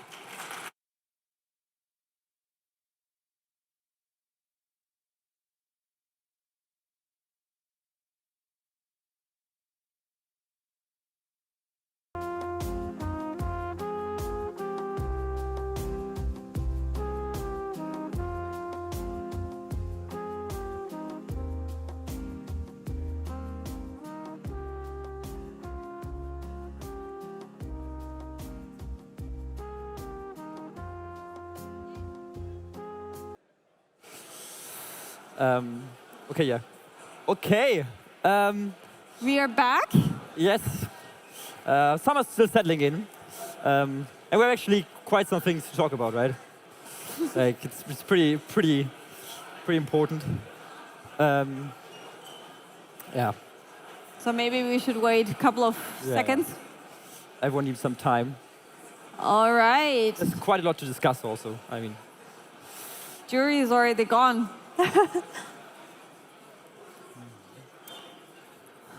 We have time. We're pretty time schedule. All right, ladies and gentlemen, we are back from the pause. Jury is already gone for the hard decision. Yes, they will come back afterwards. We'll give you some time to settle in a bit so that we can continue. We'll be fine.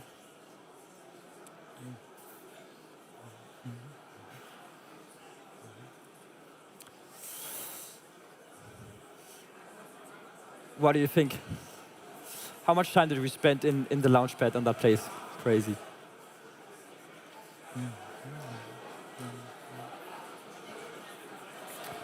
Okay, please, guys, everyone who's still standing, we would like to invite you to sit down so that we can continue with the evening. So, guys, could you please take a seat? Perfect. I know there's a lot to discuss, but we have to get going. Thank you so much. Perfect. Maybe first announcement before we start with a little publicity for ourselves. From now on, the QR code is closed. So we hope you did your, I do not want to call it bet, your structural and analytic assessment of the startups.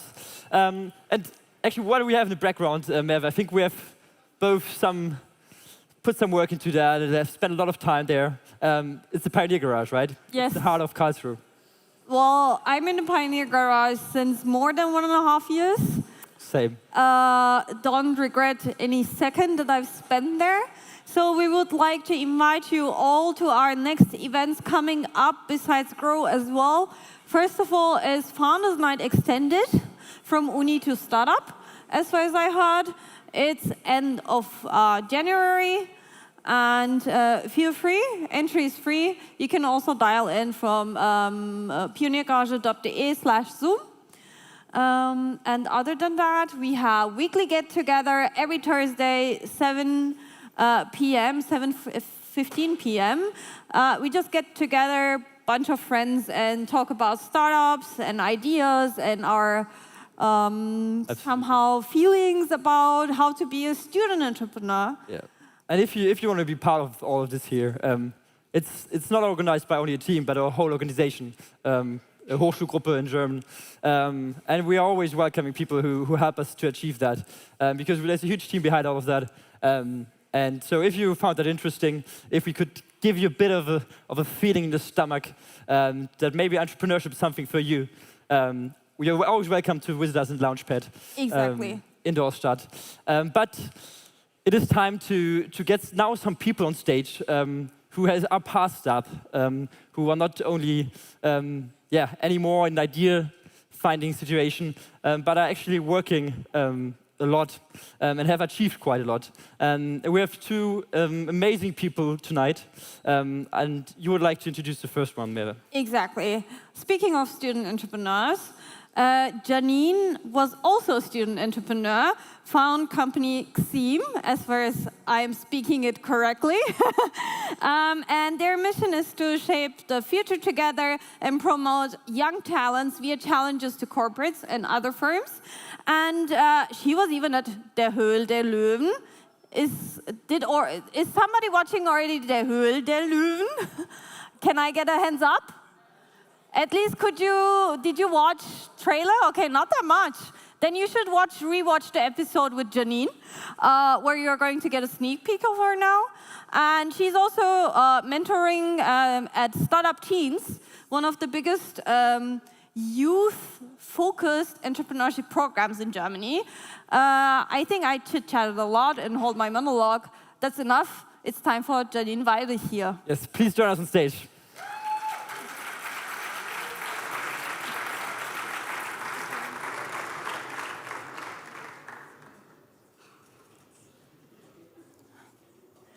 Hi, my name is Janine and I'm from Darmstadt. And yes, as mentioned before, I was on the TV show Höhle der Löwen. It's like Shark Tank. So you have to go in front of investors and pitch your own startup. And for me, it's a pleasure to be here in Karlsruhe because I studied near Karlsruhe in Darmstadt. There, I studied interactive media design and founded my own startup. And a lot of people ask me, okay, where did your startup journey begin? And it was in a moment, Geraldine and we were together in the study program and we were thrown in a team. So I didn't know her well, she was a classmate. And suddenly she, another boy, and we were in a team, and we have to develop some concepts and then, program some applications and write some business plans.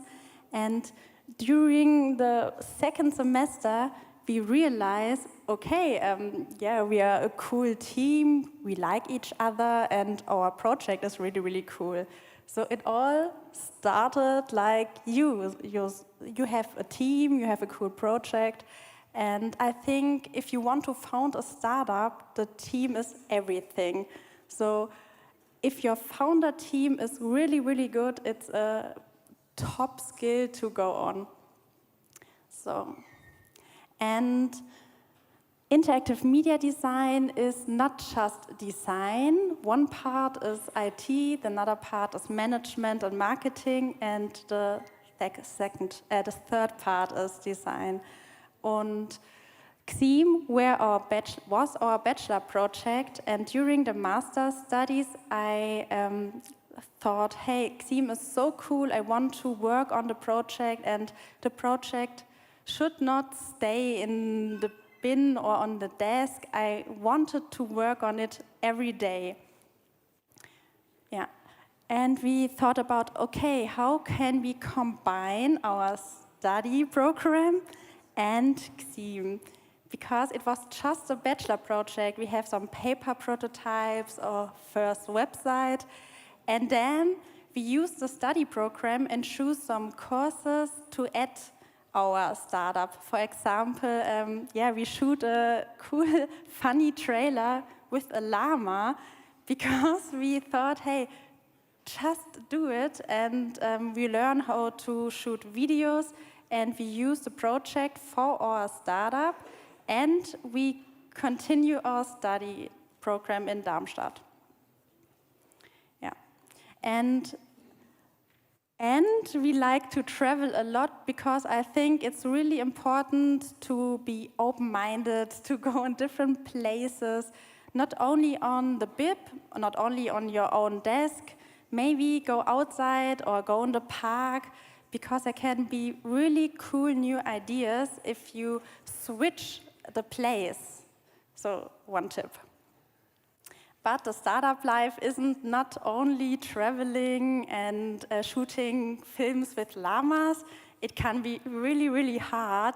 So we have a lot of sleepless nights. We work round the clock. During my master program, I worked 20 hours a week in a big company, and I worked on Xeem. So for real, I have no real life. I just worked and worked, but I love it really, really much.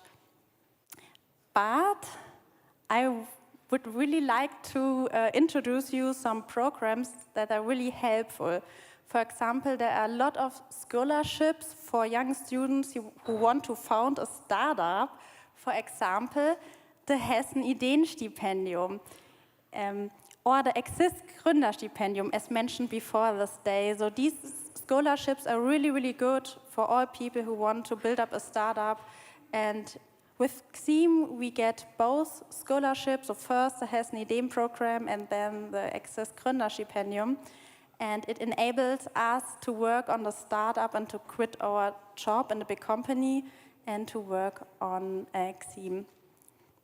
Yeah, and then suddenly, during my master studies, I were in my room, and suddenly there were a mail on my laptop who says, so, you're perfect, you have to go to Die Höhle der Löwen. And I thought it was a spam mail, and nearly I had deleted it, but then I realized, okay, it's a real question from Vox, it's like on television, and they want us to come to the show. Then we have 2 weeks to prepare for the show, to book train and go to the film studios and to pitch our ideas in front of the investors. Yeah. Hessen Ideen and Exist, you can look at these programs if you don't know it. And yeah, in the end, we were really successful. We were able to impress some investors from our ideas, and our journey continue after that. But now, what is Xeem? Xeem is a challenge platform that connects young students like you and companies. Our mission is to build a bridge between both. And during our bachelor project, also before Die Höhle der Löwen, we go outside. So we have the courage to ask big companies to work with us or to we go to them and say, hey, we are 2 students, we want to make our first project with you, and we learn from every project. And this is really, really important. Not just work without feedback. You have to go outside, you have to ask the users or potential companies. And for companies, they found Xeem really, really cool because they can show different departures. They can show, hey, we are not just a big pharma company, we have a huge place to work with finance or design or marketing, and they can get impulses from the outside. And talents who participate on Xeem, they work on real business projects, can win prize money, certificates, and the most important thing is the network. So you can work online on these business cases, so you don't have to be at the company's place. You can just register for free on Xeem and then upload your ideas and get in touch with the companies. And our mission is to create experiences. So we want to make something special that stay in mind for young students and for the companies. One example is our project with SAP. I think you know the company. So we have a business case, and students can work on a business case of SAP. Then they go to SAP at Walldorf and present their ideas in front of SAP. Yeah, it was really, really cool because there were so cool teams. These 4 guys, they win the SAP challenge. And what I really like about teams on Xeem is that they're all diverse. For example, in this team, there's one guy who likes to code, another guy likes to do marketing or design. And in my opinion, so if you want to build a startup, it's so important to have different skill sets inside your team. And this team could win the SAP challenge because they have the skill set of management, BWL, and IT. And I think this makes a dream team. Yeah, and in the end, I want to share 3 tips. The first tip is have the courage to go and to make the first step. Today could be the first step for you. Geraldine and I think 2 weeks after our bachelor program, we said, we want to participate in a Wettbewerb, and there were 70 different teams, and when we go there, they thought we were some, like in German, some Messehostess, but we could pitch and we win the first place, and for us it was, okay, it's a good first step, and now we go on. And the second tip is to build a network and to work with it, because alone you can't build your startup, and if you build up your network, it will help you a lot.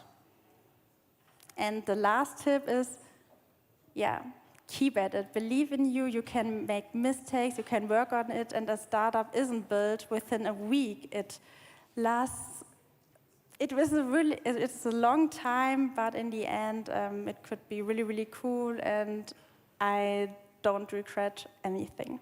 Yeah, that's from my side.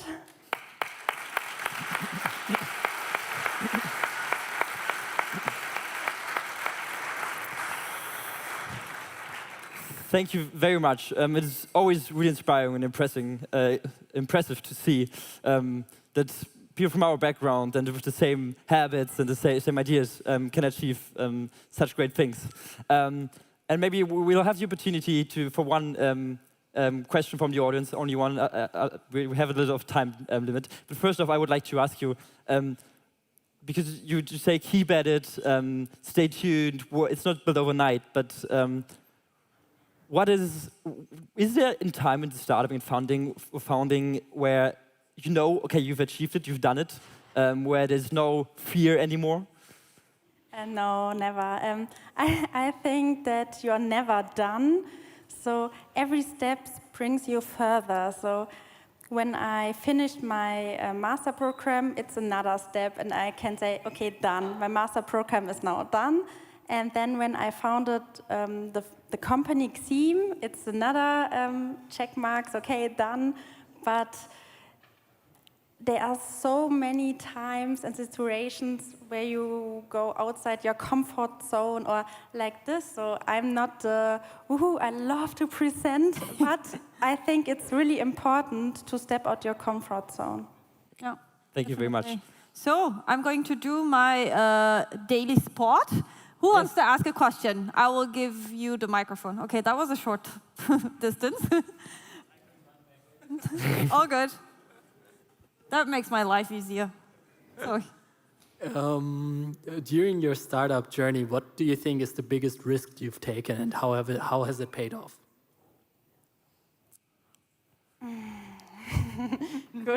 Good question. I think if you talk to investors, this is a big risk. Because the decision, you can say, okay, I want to bootstrap, I want to do it on my own, or I want to talk to investors and maybe we put some other people in our boat. Could be a risk. How has it paid off? Good. Very good. That's a great line to finish on, a turn of great. Thank you so much, Janine, for coming here tonight. Yes. It's a pleasure to have you, and I'm sure that afterwards there will be the possibility to get in contact with you and to talk with you. Thank you so much.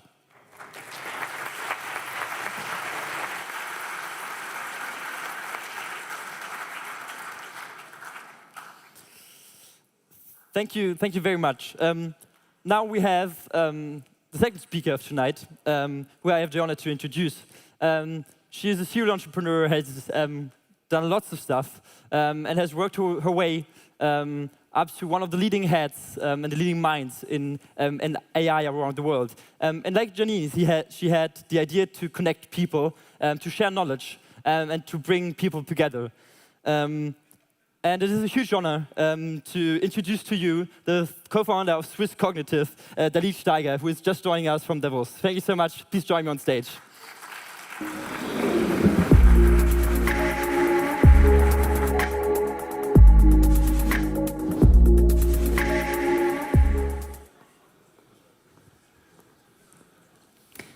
Hi. Are you still awake? Great. First of all, thanks from my side. I feel very privileged to have the possibility to be here with such an inspiring crowd. You did just a great job, and I know what that means. I mean, you just worked 11 weeks very hard on your ideas. Now, I would like to ask you a question. Please, every one of you, think about who is your role model? And I'm going to tell you my story.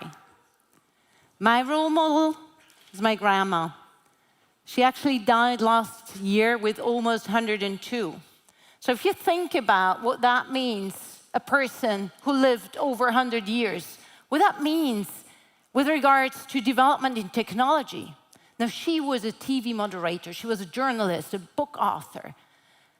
And she was also dressed very nicely with high heels, and she interviewed a lot of economy, businessmen, and political statements.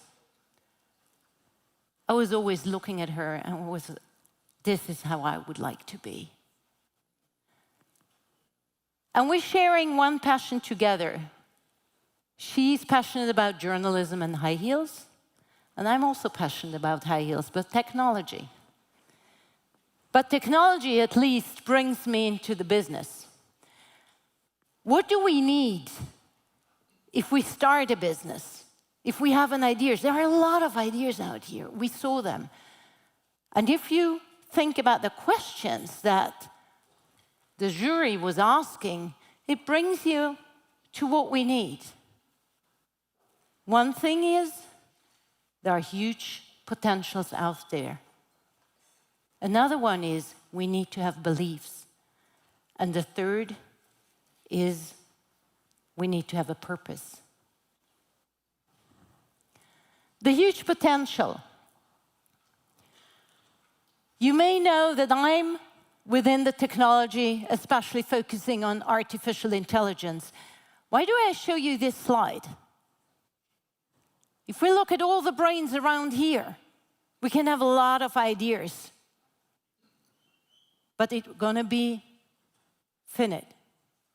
And when we put together our brains and empower it with cognitive technology, with AI, then we start to really innovate.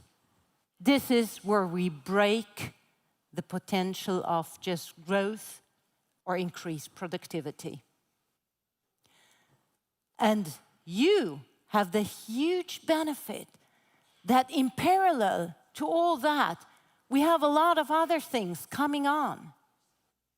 And you all are the future. Whatever my generation is doing and taking decisions, it's actually towards you and towards your future and your kids. So do the steps you did and believe in what you can and try. And this brings me to the second thing. I told you, we need beliefs, but we need also to be able to break beliefs. We know the way that we're thinking. But just because we always did it like that, especially my generation and the older one, doesn't mean that this is the way we should do it. You know it better. You can break beliefs. Self-driving cars can just be programmed to stay in the middle and accelerate simultaneously. They'll just do it. The more self-driving cars at an intersection, the more efficient the intersection gets. A solid lane of self-driving cars vastly increases throughput. Actually, if you ban humans from the road, which we should totally do anyway, you can get rid of the intersection entirely. After all, a traffic light is just a tool for drivers on one road to communicate with drivers on another, poorly and coarsely. Red equals don't go now, we are coming through the intersection. Green equals good to go. But self-driving cars can talk to each other at the speed of light. With that kind of coordination, no traffic light necessary. Just as with a highway, the best intersection is no intersection. Humans will never drive this precisely. At the intersection, the fundamental problem with traffic that you watch unfold, as with everything, is people. So the real simple solution to traffic is no more monkeys driving cars. So if anyone thinks that we can't do anything without traffic lights, you see, we can. And there are a lot of examples out there that we can find solutions to problems that a human being invented by itself. Purpose, that's a third thing. This is me with my two girls. One of my purpose that drives me is actually to empower women and girls for entrepreneurship, and especially in tech. This is what drives me a lot, and this is what I really want to ask you all, especially all the men in here. Support your colleagues, your female colleagues, to do the steps. This is what we all need. It's diversity.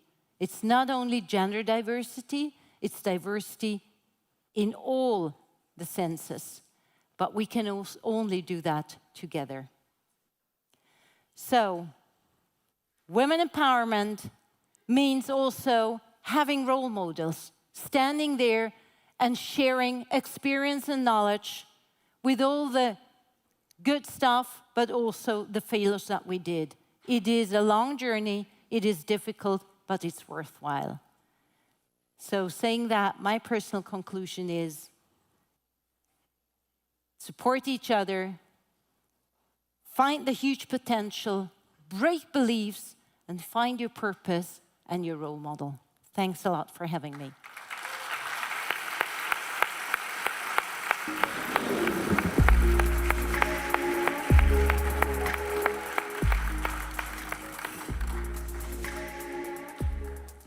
Thank you very much for this truly inspiring speech. I think everyone out there is concerned to that topic. And I would actually like to continue. This time we're going to have a bit more time for questions, so start thinking about it. But I would like to start with one that maybe adds on to the one that's asked before. You hear a lot about risk-taking in entrepreneurship, and you see people who take the biggest risk days. They put everything in. We have here a founder today who said he sold her stocks, fired her job. We have people like Elon Musk who risk everything. And could you maybe talk a bit about how much risk should be involved, or is healthy, or how important it is in founding? First of all, and this is what I'm telling my girls and all the youngsters around me, what risks do you have? For now, probably none. As long as you don't have a family, as long as you don't have responsibility towards a family, towards kids, take the chance and find your way. Once you have your family and responsibility, this is the point where you really need to think of, am I taking the risk or not? And I personally, I restarted again when my girls started high school. I would have loved to do it before. So take it now, because as long as you don't have responsibility for a family, you don't have nothing to lose. You all have a great education. Even if you fail, you get up and you're going to find another job. Now it's the time to do it. Thank you very much. Thanks for the answer. Now I would like to turn you, dear audience. Do you have a question for Dalith? Yes.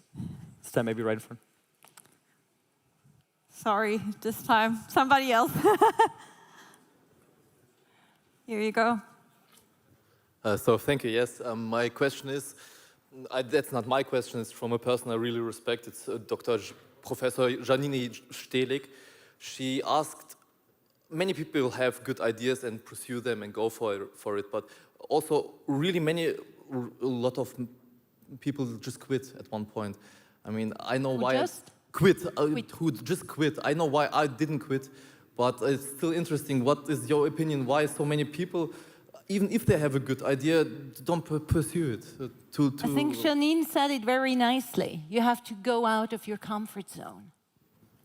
And this is what makes it not trying and not doing the steps.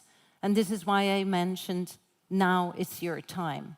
Because once you have the responsibility, it's really difficult to do these steps. So it is about comfort zone, but you have to have your purpose. You have to believe in something. And if you go after your passion, you will find the way. But it's tough. It always is. Yeah. Any other questions from the audience? No. Well, if there are none, I would have one. Because I think a lot of people here are actually interested in themselves into founding. And I asked this question myself, or I'm doubting myself many times. Do I have the things to become an entrepreneur? And maybe you could give us a hint on not maybe what is needed, but what a habit I could establish to become more closer to a successful entrepreneur. Yeah, also here I would like to say what Janine said already. Team is core. You can have the best idea with the wrong team, you're going to fail. You can have a mid idea, a great team, you're going to succeed. So being an entrepreneur means being open, questioning, working in team, working in a network, and listening and questioning. And this, if I may say so, it's the strength of the women in here. We are those who normally question. And now it's really time to question. Once you do this, you have to be open and you have to collaborate. And this is what an entrepreneur is. Absolutely. I think also the jury is actually taking a big look on the team in the assessment. How good is the team fitted? How diverse is the team? Because there are quite some correlations between a good team, a diverse team, and successful startups. Did any of you come up with a question in between? Yes, there is one from... Oh, yeah. Okay, then we can do both. Luis, just keep the words in mind, and then we come to you. Yeah. So you talked a lot about finding role models. So what characteristics should you look for in a role model? For example, a lot of people have very positive characteristics, but also some of them are maybe not so good.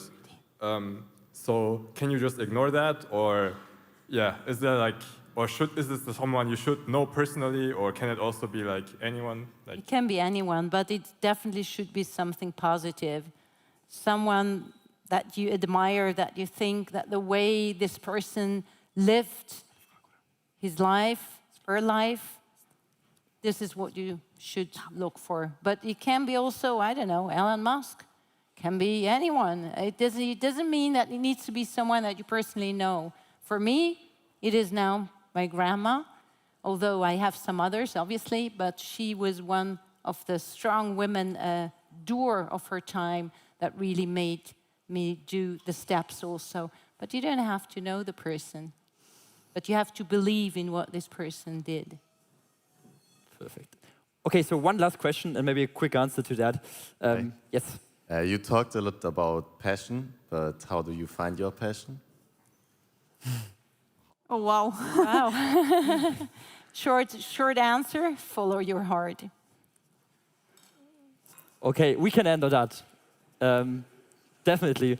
Follow your heart. We will tonight, and the jury did in this meantime. Thank you so much, Dalith. Thanks a lot. It was lovely to have you here.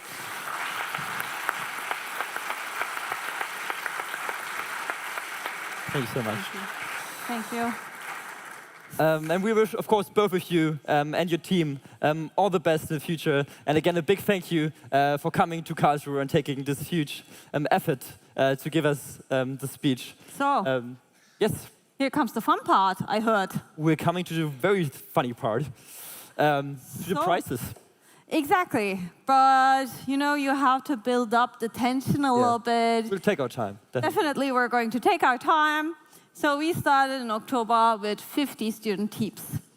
And then, after 11 workshops and also mentoring from really, really experts, not only in Karlsruhe, but also in Dachgebiet, as the Germans call it, now we are standing in front of you guys, couple of hundred people, and also even more on YouTube stream, I hope, that we have 4 teams which we are going to give some delightful prizes to. Not only monetary, of course, coming from our hearts and so on.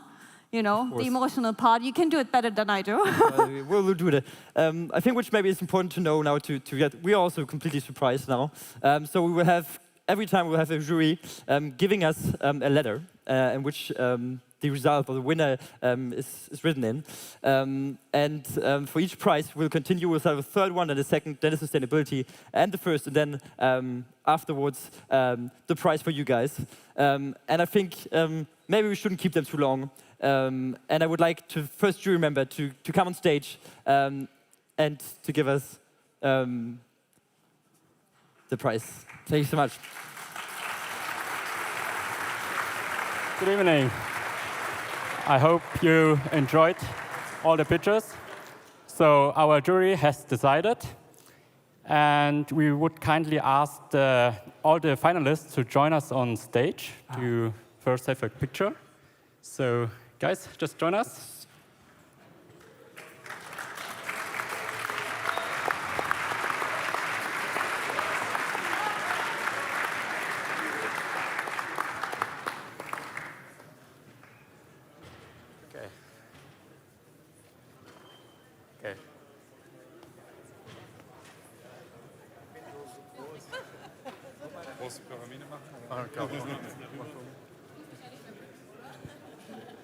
Okay, guys, let's take a picture for this nice memory. Okay, okay. 3, 2, 1, grow! Grow! Great, thank you. Okay. Okay.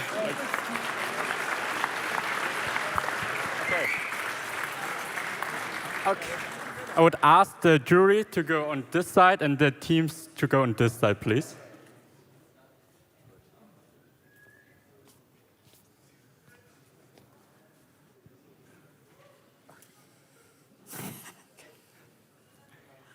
Okay, I think we start with the third prize. So, sustainability. Okay, sustainability. Then Okay, we start with the sustainability prize first. So, okay, great. So, maybe to give a quick introduction to that again, what the prize is actually going to be. The sustainability has the lowest money price in cash, but it comes with 4,000 euros of an RT fellowship and with six months of co-working spaces in good spaces. So it is quite highly rewarded. And as we said before, it is really important to us that we give an incentive to work in that way, to work towards sustainable solutions. And we will now announce them, and then afterwards the jury will give us a quick... you hold it? I would love to. Do we take a look? No, we don't speak. So the winner of the sustainability prize is MaDeCa.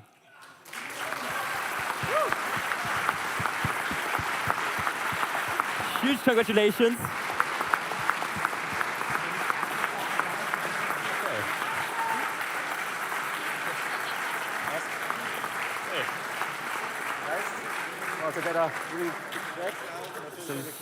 Huge congratulations. You've done lots of work. Quick picture. And now I would like to give the word to the jury to say quick words why they have earned this prize. Yeah, we have chosen you as the sustainability prize because you guys are not only helping the consumer to be more sustainable and live in a more sustainable world, but actually the whole society. And that's just a really good mission that we wanted to support you with.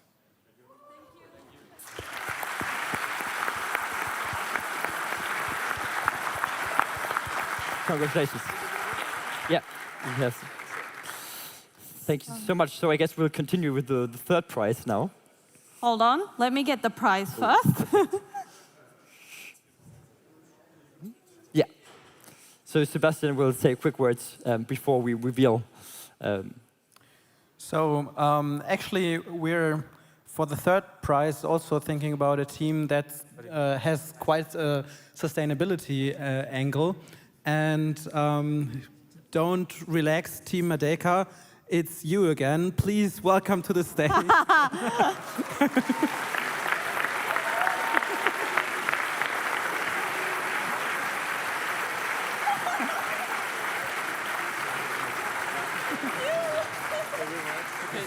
Well, huge congrats to we were Team quite MaDeCa. impressed with all the progress you've achieved, and we wish you all the best and luck for achieving your vision. So congratulations. Thank you very much.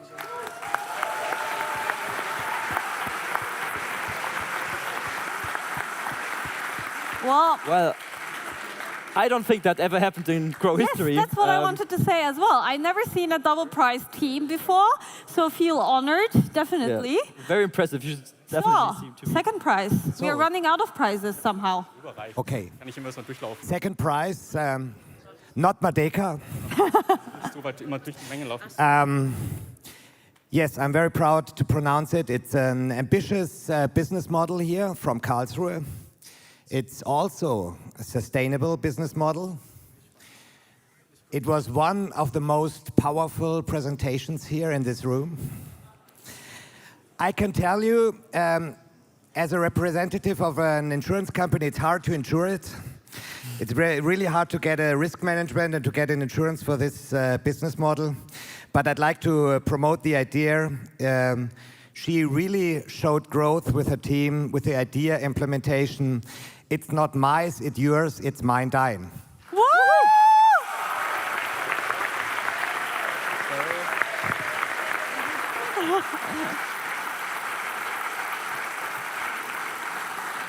Congratulations. Ich halte es für euch.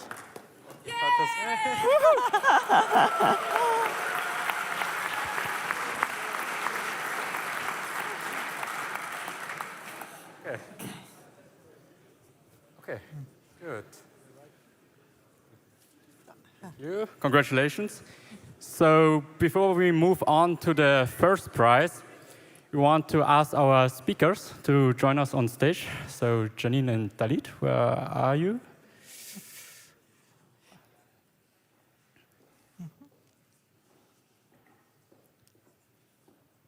So thank you very much for the insights you provided us tonight. And so we have also a small gift for you, so you will always remember us.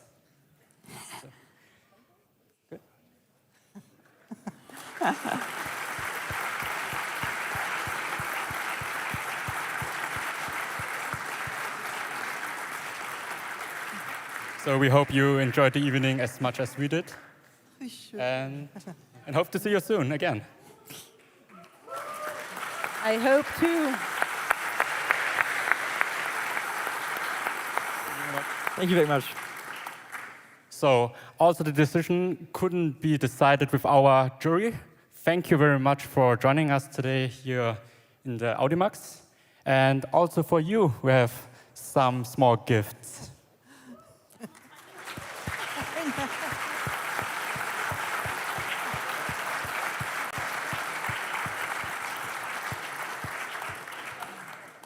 By the way, all grow branded, so the chocolate and the wine is like self-produced. I'm a little bit jealous about the hats, by the way. It's a very genius idea. You know, it's snowing outside. You don't have to be jealous. I hope I will get one as well. Thank you very much for joining us, and hope to see you next year again. Also. And that's not enough, so we have more gifts. Also for our moderation, Mewz and Aurel, thank you very much for this awesome evening. It couldn't be possible without you guys. So please give them a big applause.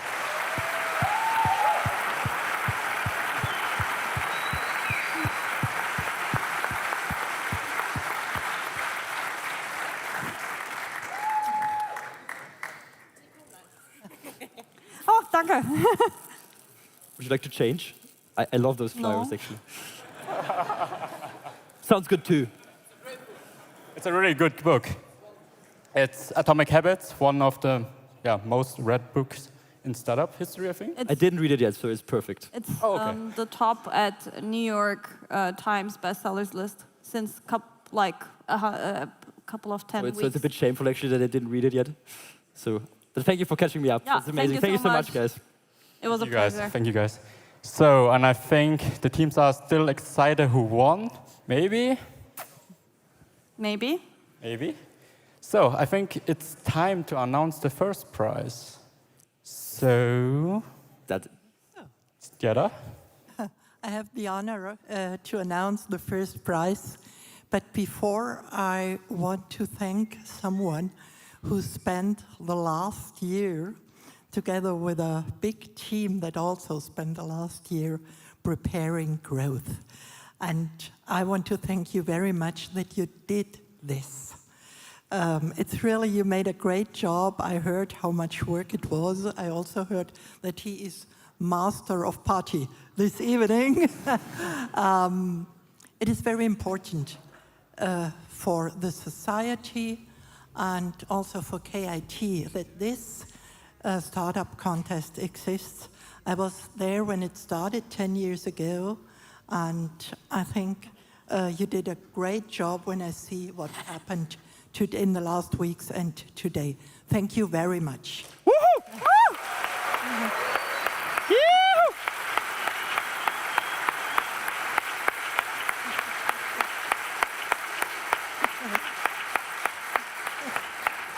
Thank you very much for this really, really kind words.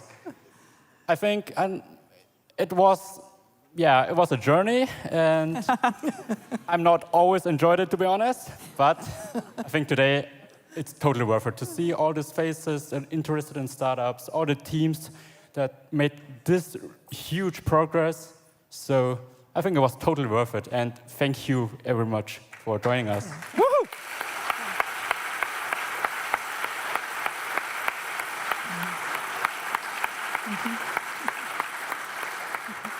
I think now it's time. But now I have to continue.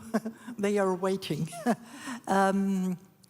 We have challenges in the world, climate change challenges that are extremely important. And there are some industries that are not easy to decarbonize. And there is one team that is developing technologies from KIT that impressed us most, and that was Rement.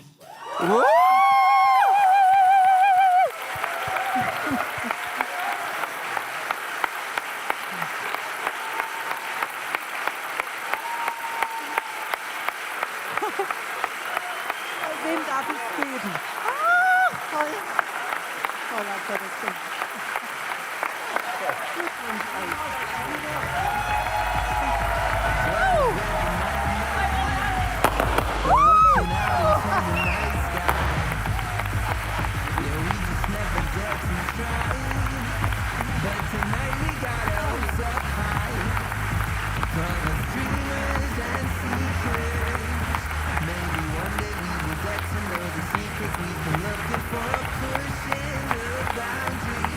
Haben wir ein Mikrofon? Vielleicht fragen wir. Wegen der Stimmung.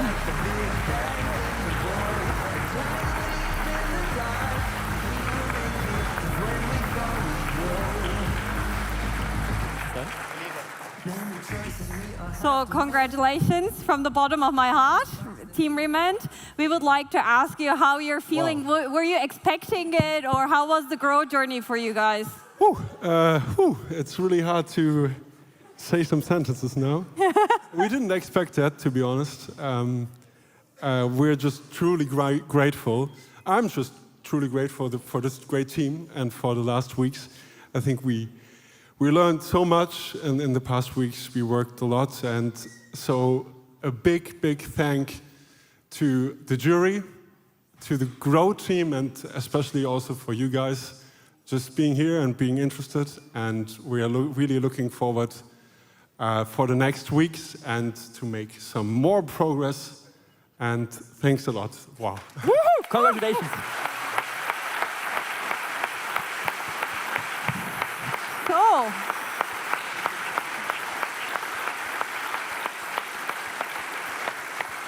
as far as I've seen, David is not had enough giving away presents already, so he has one last one. So there are more gifts, and I think most of you are really excited now for this iPad.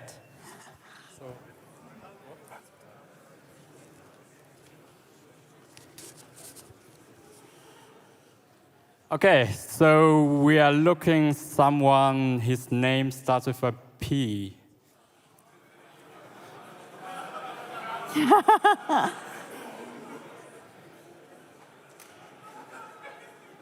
So we are looking for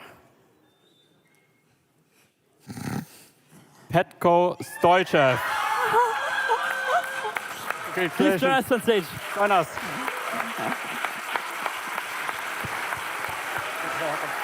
Please join us on stage.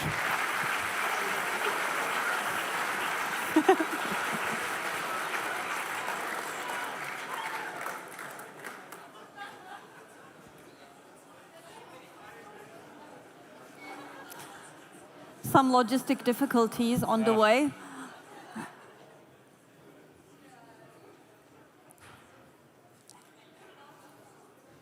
I have a question for you.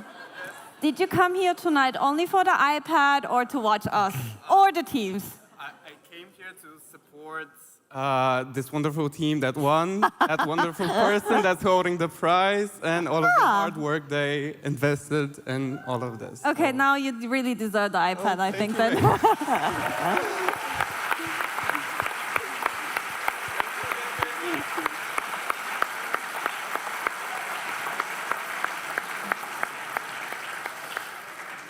So, there are no more gifts. I'm sorry, but I also want to say a really big thank you to our technical team. Without them, this all decoration, video feed, and everything wouldn't be possible. So please give them a huge applause, please. Woo-hoo!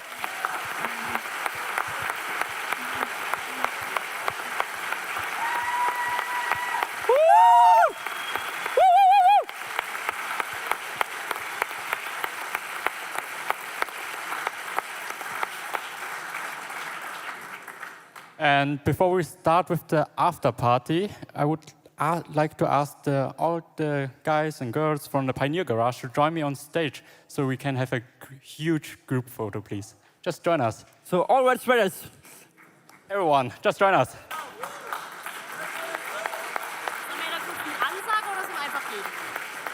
Nee, wir sagen, ich sag's. So, to be honest, before we take a picture, we also have a small gift for you from the team of Pioneer Garage.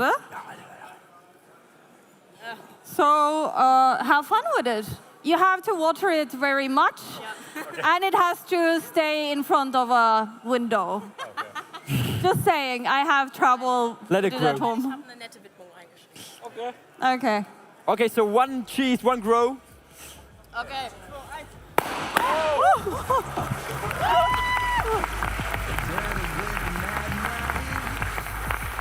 Oh, thank you guys, and see you on after party. Ja, ja. Okay. And now we want to see all of you on the dance floor. Oh nein, mache ich nicht mit. Alles klar, alles klar. So, thank you guys for joining us. Have a nice evening. The bar is open outside. See you next year on Grow 11th edition. Yeah, and now we want to see everyone on the dance floor. Woo!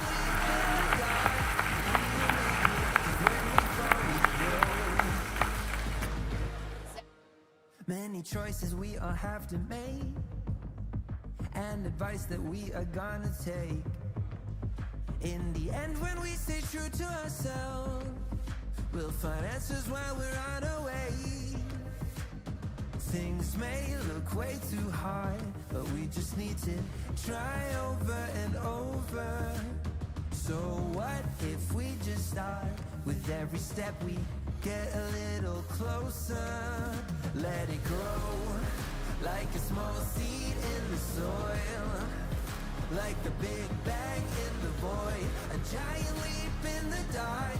We will make it, 'cause when we fall we grow. Grow, grow, let it grow, let it grow, let it grow, like a small seed in the soil, like the big bang in the void, a giant leap in the dark. We will make it, 'cause when we fall we grow. Let it grow, like a small seed in the soil, like the big bang in the void, a giant leap in the dark.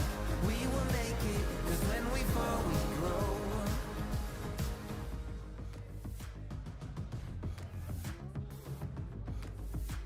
Like turtles with a mad mind, we're looking out into the night sky. Yeah, we just never dare to try, but tonight we got our hopes up high. Call us dreamers and seekers. Maybe one day we will get to know the secrets we've been looking for, pushing the boundaries. Yeah, we will reach a breakthrough. Let it grow like a small seed in the soil, like the big bang in the void, a giant leap in the dark. We will make it, 'cause when we fall we